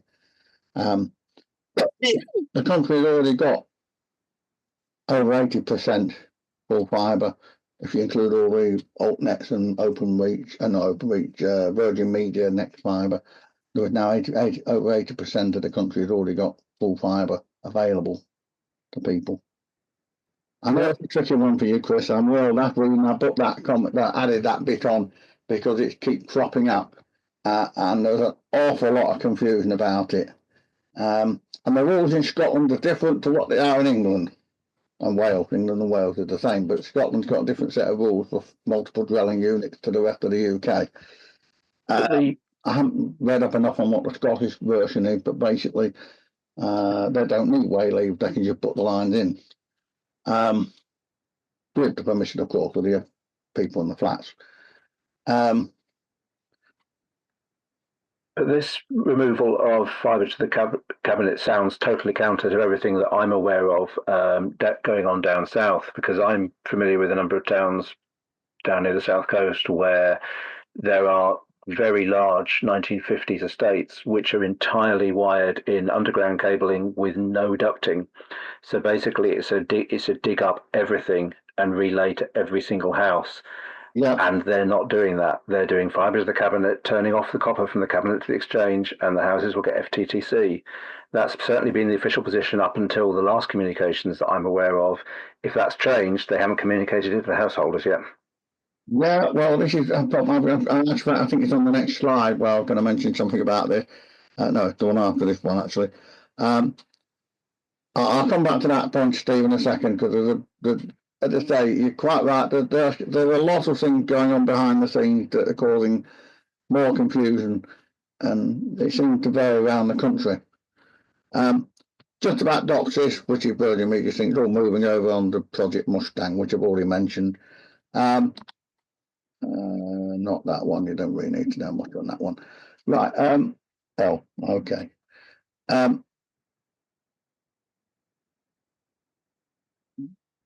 Regarding most of it depends, like fibre to the cabinet, ADSL depends on the distance you are from the cabinet, how fast you can get, including GFast. GFast has to be fairly close to the cabinet to get the full 330 meg. Fibre to the cabinet can only be up to 80 meg anyway, maximum. ADSL 2 with only 24 meg maximum, if you're lucky. That's why it's called Op2. And that was another regulation Ofcom set. With fibre to the premises fibre, you will get the speed you pay for. So if you pay for 150 meg service, you will get 150 meg. In fact, you might get more. When I was on that service, I was getting 160. But basically, you'll get what you pay for. There's no 10-day bedding in period for a changeover. With 1 gig services often are sold as 900 meg service. That's because you actually get a 1 gig connection, but with all the overheads for the connection, the transmissions and all the rest of it, it's actually about 900, 920 meg. You don't have to get a 1 meg gig service, although the line will support that from day one, mine does. But you can ask for an 80 meg service just like you do now. I don't think anybody's now doing less than 80 meg. I think they've all dropped to 40 meg, pretty much the same price as the 80 meg service now. 300 meg seems to be quite popular. For a lot of people, for families and that, is more than adequate. 80 meg is okay, depending on what you're doing. Now, yeah, okay. Just to explain how this is, I've had a bit here about how, in OpenReach's case anyway, it's slightly different with the, it can be slightly different with the Altnet. OpenReach will run the fibre from your pole or ducting to a point outside your property, where it's connected to what they call a customer service point. Now, that's what they call it nowadays. Originally, it was called a customer splice point, but known as a CSP. Then the fibre from there will usually a small hole through the wall to what is called ONT, an optical network terminal. I've written an article in the ROCC about how this was done for mine, with photographs and that. This requires a power supply. You do not have, and then you use an Ethernet cable to connect to your router. And your old master socket, analog master socket, is now redundant. It does not need to go where the existing master socket, so it's an opportunity to relocate. As I did, I moved from out of the hall into my office here. And I quickly ran the fibre cable round to here. Most of the alternets do something similar, with slight variation. 1 or 2 actually take it all the way inside the property and do it in the actual router. I think the pros and cons on that. The main problems are, Steve mentioning, underground ducts were blocked or damaged, or which will need civil to dig up from the local authority, and that can take 4 to 6 weeks depending on the local authority. And if it's on your land, they have to get your permission before they can dig it up to fix the ducting.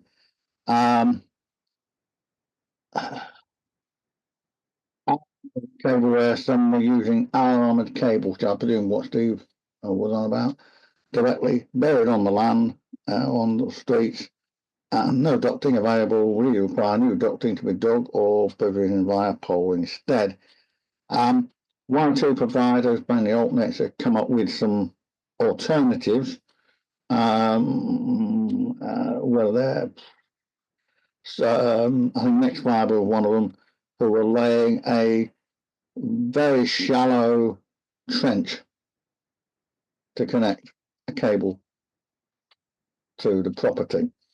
Not really ideal, because if we go and accidentally dig in that area and go and cut through a cable, oh dear, you've lost your internet. One of the big problems is when we did all these armoured cables, mainly in the 60s, and aluminium cables were done at the same time, around that time, to save money, there's very poor record keeping of where the armoured cables and that were used. And that's caused a lot of problems, because when the surveyors have gone round to try and find the ducting before we roll out fibre, we can't find it. Okay, it looks like it's armoured. They started to dig random spots and find this armoured cable, which is very expensive to replace. It costs a lot more money to do civil than it is to do. I think the telegraph poles cost about £200-300 a piece to dig. The same sort of thing, it will cost well over £1,500. Each property, when they do a rollout, allocates a budget of so much money per property to do in the slots. And if more than that, you get skipped until later on. If your property is on private or unadopted road, thing, just to remind people, because this is another one that catches a lot of people out, then Openreach or the altnet company may need to get permission again, because it's the road belongs to the property owners or whatever, developers, to install the new network. This can also, as I say, housing association I've already mentioned. Just an example, just to show how problematic it was. A developer in Wakefield built some new houses. They didn't want lots of new houses with fancy balconies looking over what was effectively a golf course, and pay for telegraph poles to go in, because it was cheaper to do it that way. People objected. When it went to court, they've had to take the telegraph poles down, and then they've had to dig ducting in for everybody, and had to present all the people with a bill. So, right, you're going to have to pay for it. It's not adopted road, it's your property. So we've taken down the poles which were cheaper for you, and have made them pay the thing. I just that goes to court again, but it's actually happened. I think it actually made the national news at the time. It was crazy. The whole system is sometimes totally bonkers. It should have been sorted out at a planning stage, but it's one of those things that nobody thinks about. As I was saying earlier, if there's lots of armoured cables and it's causing a problem, they may just skip the area because it's too expensive to do at the moment, and come back to it later as an infill job when more money is available for the work involved. As I say, each area, the block, so many properties, they allocate so much money per property. I think it's about £2,000 or something. And if it goes over that, it just gets knocked off their thing. That's why some of these rollouts get knocked back, delayed. KCOM, the incumbent in Humberside, and that are now having to do the same as Openreach and provide access to their ducting and poles. They don't like it, but they have to. They don't have a choice now. Altnets can still use existing Openreach poles and ducting via the PIA system. They have to pay for it. They pay how much per meter or whatever it is. Not much. Virgin Media, who have their own wholesale network, don't have to do it, which is very irritating. Cause a lot of irritation. That may change for Next Fiber, which are now a wholesaler. Virgin Media's wholesaler, so they're actually going to have several people providing a service through their network before the end of the year, anyway.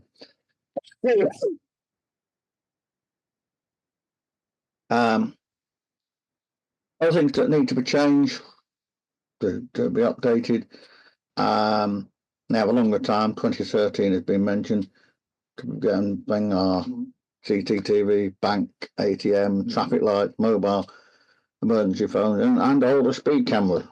Not the some of the digital ones, the older ones, the older ones you see, all have to be updated. In fact, the motorway cameras, well, motorway phones, I should say, really. Highways Agency only gave the contract out last year in April, to go and replace the entire motorway network of phone lines. Bit late in the day, but in fact, I've only just started work on it. In fact, I think they're doing something on the M62 at the moment. So yeah, there's a lot of things. Some have been dragged on, some have been delayed, but have now got to 2030 at the latest to get nearly all this done. It is, in some respects, a mess. I will not deny it. Some of it is a mess. Uncoordinated planning by different people and different teams. Because of course, some of these on this list are government departments, some are local authorities, some are independent agencies, and they're just not all cooperating or talking to each other. So I'm expecting glitches and people to get problems right up to 2030 yet. So no doubt I'll be doing another talk in a year's time with the updates and changes to this one as they keep moving the goalpost. Full fibre, of course, the main benefit is copper wires can get affected by interference from various things, water ingress into the ducting and that, where full fibre won't be affected by that. Because they use light rather than the copper signal. They can carry more data than copper wires. That's why they can offer faster and more consistent speed. It's proving this for the thing. We're by nowhere means near the top of the league table for rolling over to full fibre. I think Sweden and that are way ahead of us. Germany is moving over. Germany have used leased lines for a lot of their services. They're now moving over to full fibre. There was a league table produced a few months ago, and I think we were about 15th in the table. But a lot of Europe was already on digital because they're all moving up the copper system because they can't get the parts anymore. So yes, that is happening. Now, I'll briefly mention Wi-Fi in case anybody wants it again. The only ISP I know at the moment officially offering Wi-Fi 7 is EE. They're offering a Wi-Fi 7 router. Normally, Wi-Fi 7 routers are quite expensive at the moment. Majority of internet providers are giving a Wi-Fi 6, and 1 or 2 are giving Wi-Fi 6E. The only difference between 6 and 6E is you have band 6 available. Just to be clear on something, because they keep cropping up, there are only 3 non-overlapping channels on the 2.4 gigahertz Wi-Fi. Channel 1, 6, and 11. Everything else will overlap with one of those channels. It's a very crowded system, since it's the only one that's publicly available. They don't give enough channel because they never expected so many people to be using Wi-Fi. 5 gigahertz is fine, but doesn't go through as many walls. 6 gigahertz will give better performance, but again, it depends on the thing. There's some bands on the 5 gigahertz you can't use near airports because it will interfere with the airport radar. Indeed in France, I think there is actually a channel 13 on the 2.4 gigahertz, but you're not allowed to use it in France because that interferes with the French military who use channel 13. And tell everybody about it as well. And if you accidentally use it, you can be arrested and thrown in jail in France. But um, that's why they're actually European routers, UK routers, and American routers, because they're all using slightly different standards, for want of a better term. Also, Wi-Fi bandwidth is shared between all the devices on your network. If you've got 10 devices using 2.4 and channel 6, they're all fighting over the same bandwidth you've got between there. Sometimes it can be beneficial to split the 2.4 and 5 bandwidth with two different names, one called 2.4, one called 5G or something at the end. But some routers don't allow this. Some routers will lock them together. In fact, the Profinet router, Hub 2, did that. I've now got a new router which allows me to split them, and the difference it's made is incredible. So that was a worthwhile investment. Now, there are some of the links for some of the useful websites. The top one is it can be used to access, if you've still got a phone line, an open reach phone line, BT phone line basically. You can look up what services and speeds you're likely to get on your line.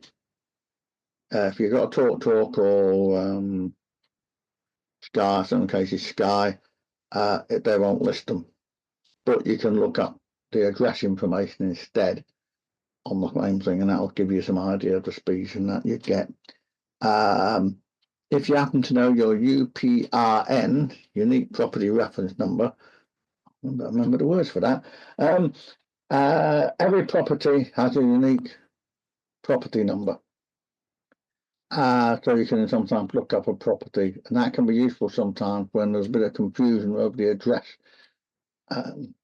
Want to change your broadband to, because they can't find the address.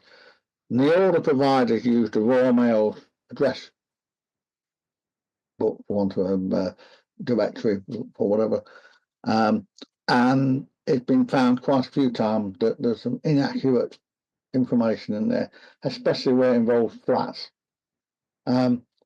Sometimes it's registered to say flat 2.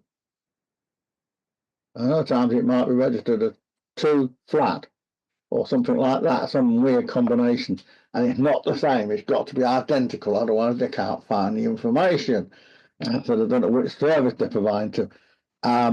As people are raising the point, it's getting fixed, and more of these things are being fixed. So hopefully, longer term, that problem won't occur anymore in the future. Chris, how on earth would you find out this unique address anyway? Yes, there is a website that will provide that information for you. I'll see if I can find it again in a minute. I haven't put it on the list actually. What was it I thought about that unique number earlier. What was it called again? The UPRN, Unique Property Reference Number.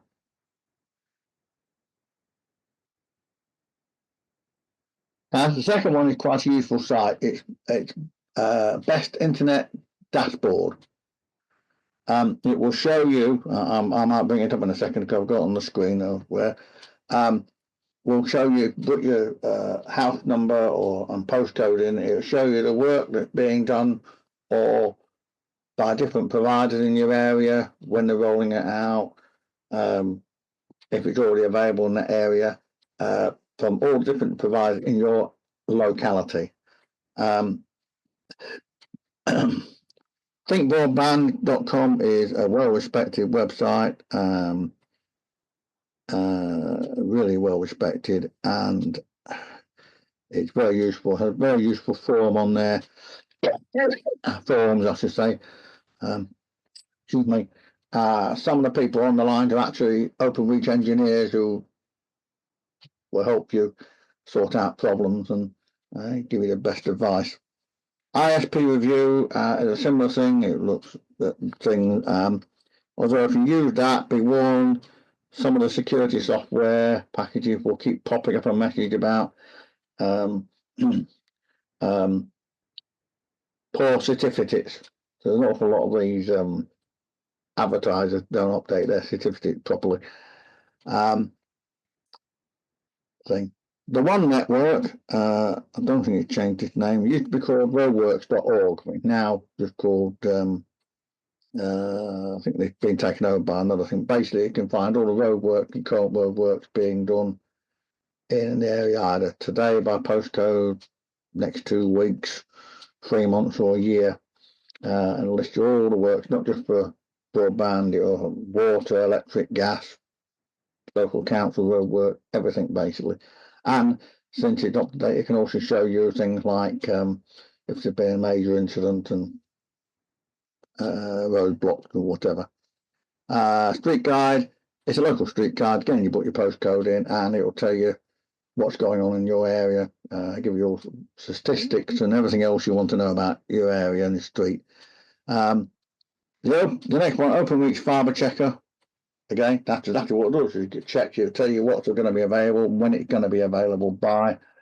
As far as OpenReach are concerned, it doesn't cover the altnets because of course they have their own systems. The next one down is the digital voice reinjection thing I was mentioning earlier, where you can still use your old extensions if you want to. It tells you how to do it, etc. And the bottom one is a link to a YouTube which will take you through a video of how to do some of the reinjection system. Some people come up with different ways of doing it. I don't know whether see if it'll work. Let's see if it'll work. Yes, it does.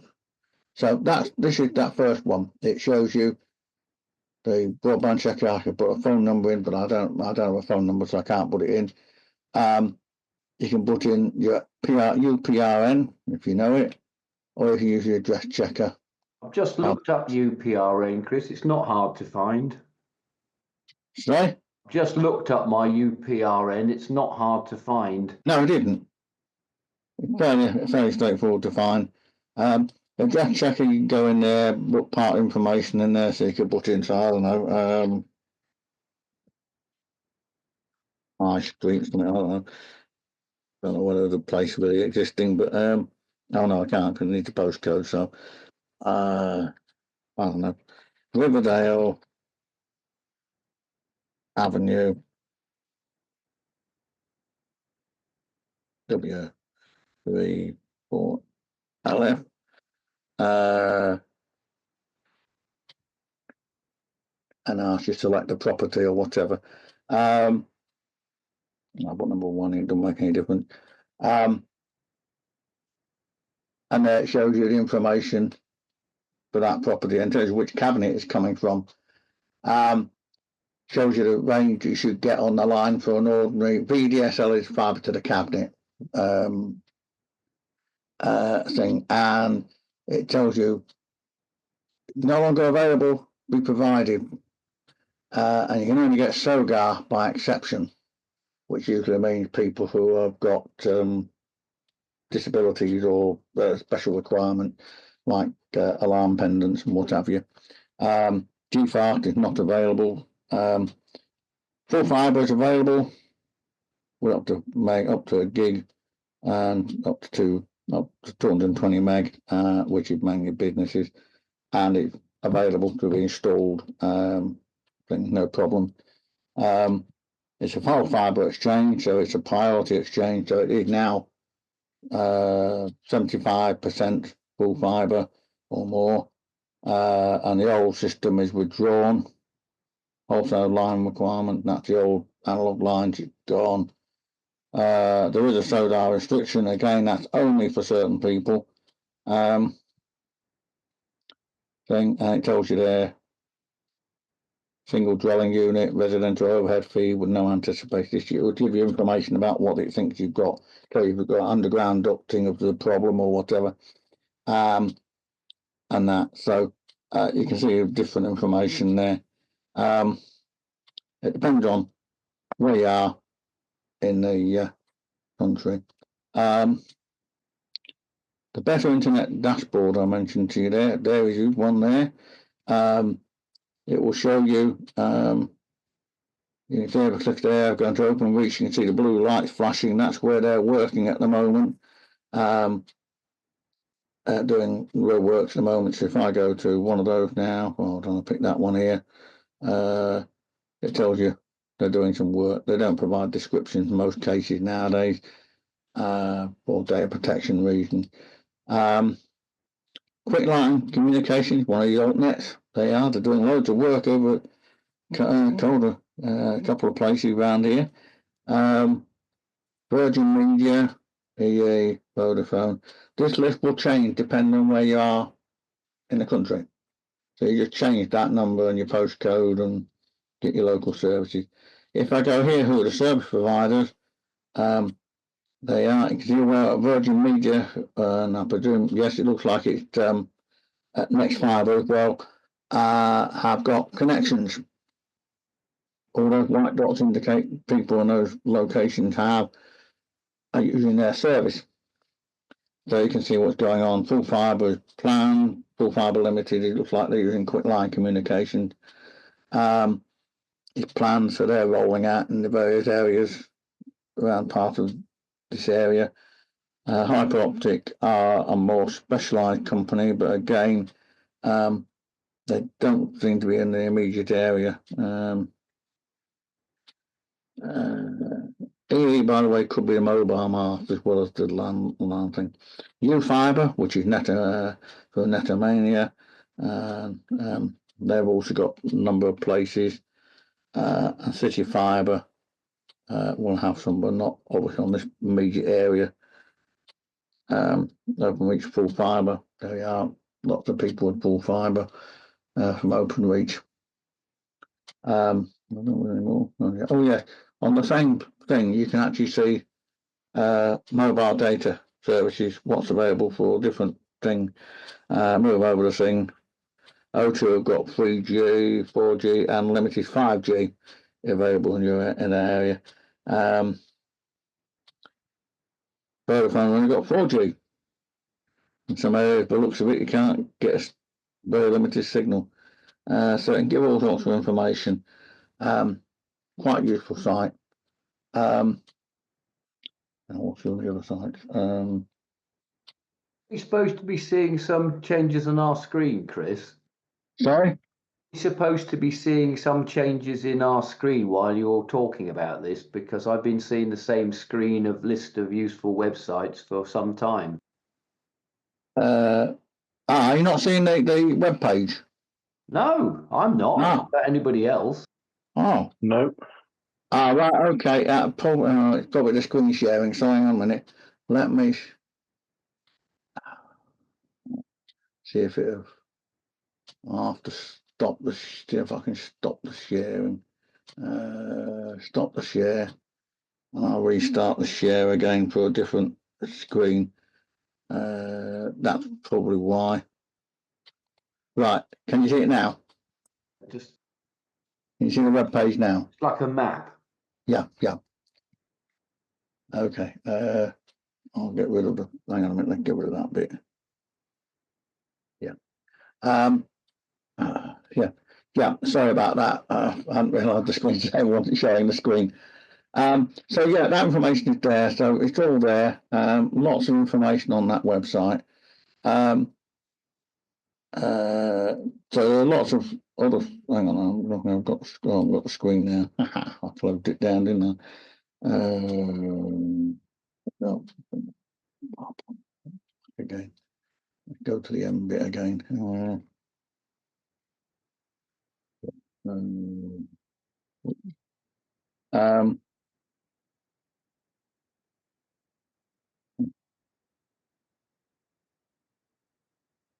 2 seconds, sorry. Slide share. Right. This is the Street Guide website, which allows you to put in information and you can find out what's going on, like all sorts of crime, police and everything else on the site. It's even cheap as petrol if you want. Roadworks, road traffic information. So you can go to thing, all you need to do is put your postcode in.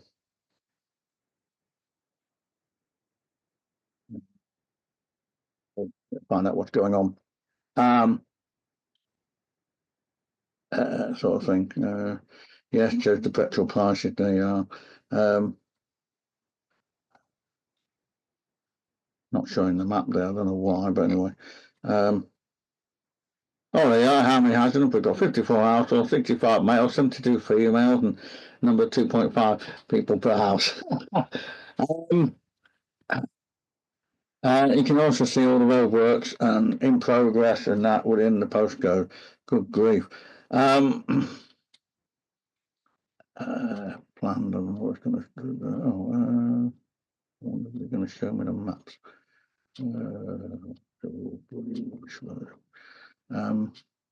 Yeah, here we go. Somebody thing going on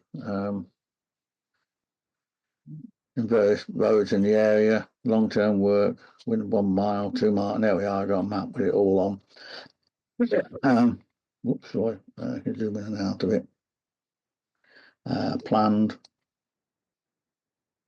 Number 2, 3, different ones there.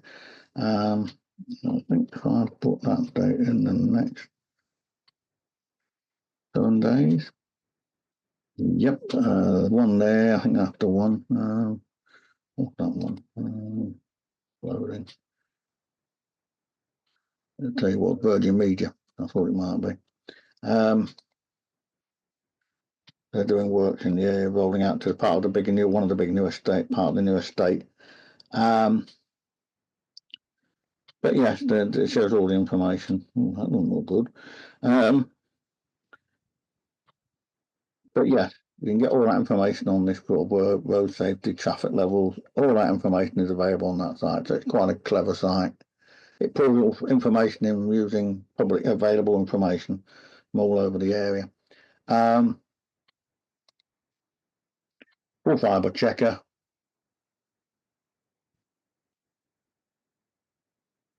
Again, you enter your postcode.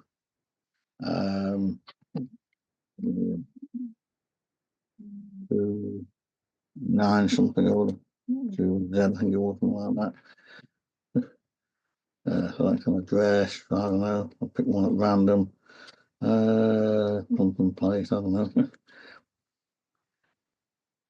It tells you what's possibly available. In fact, they've actually looks like they've already got it.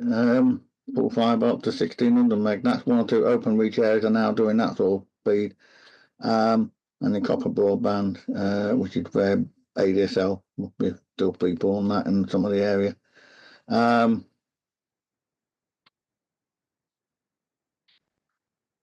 But yeah, so you can do search in that site.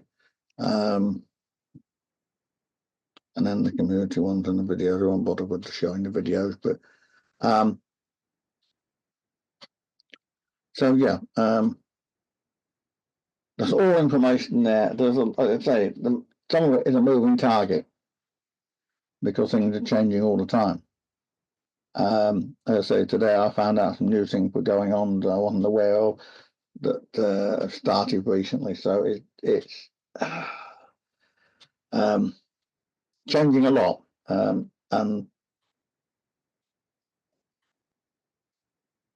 you see by the end of the year there will be more changes.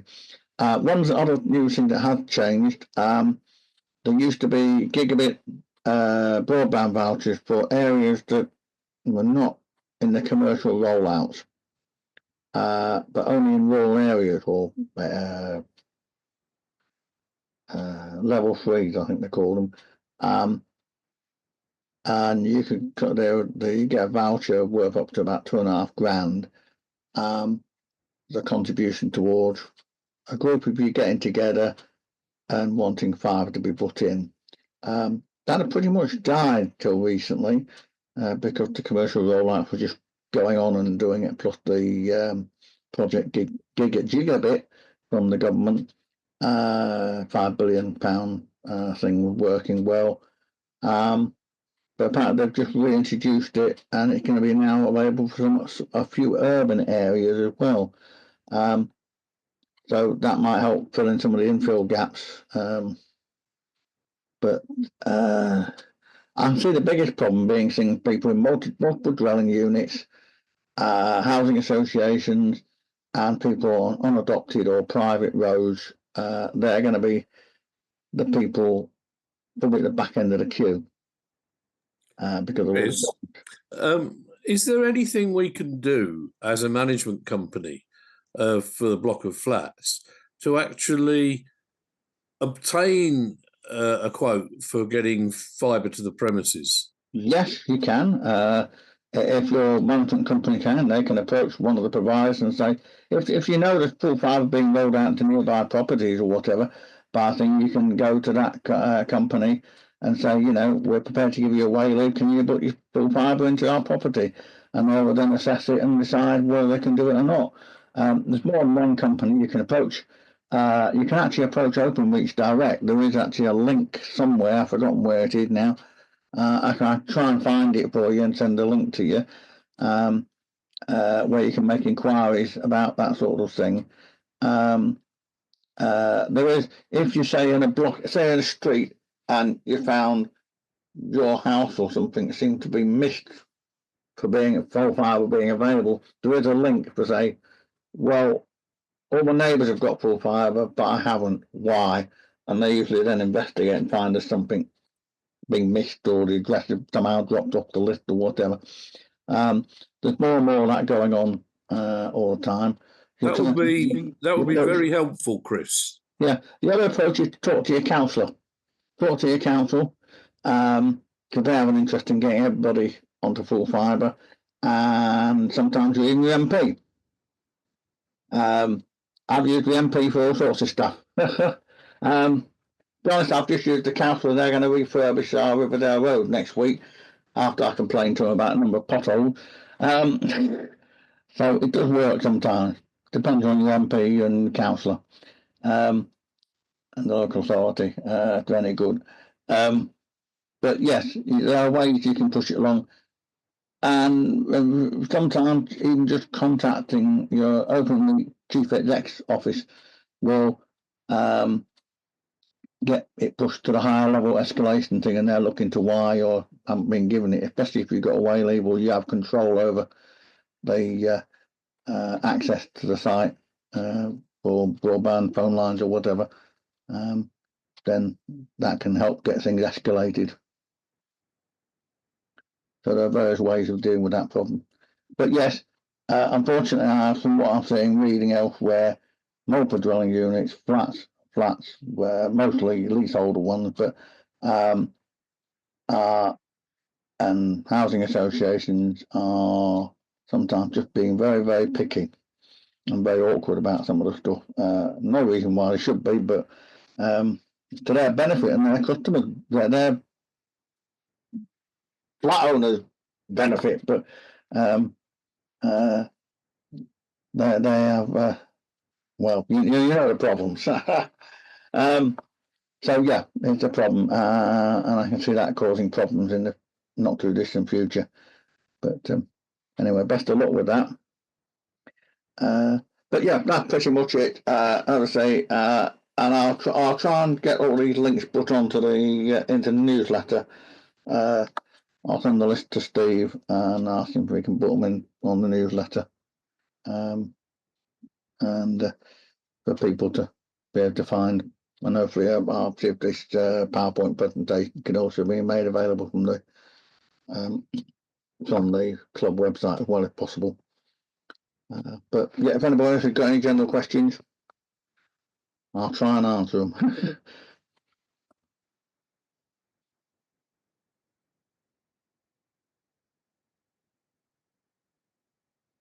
Okay. Well, I think that's. Stop the recording, I think. Yes, if you can, yeah, Martin Felt.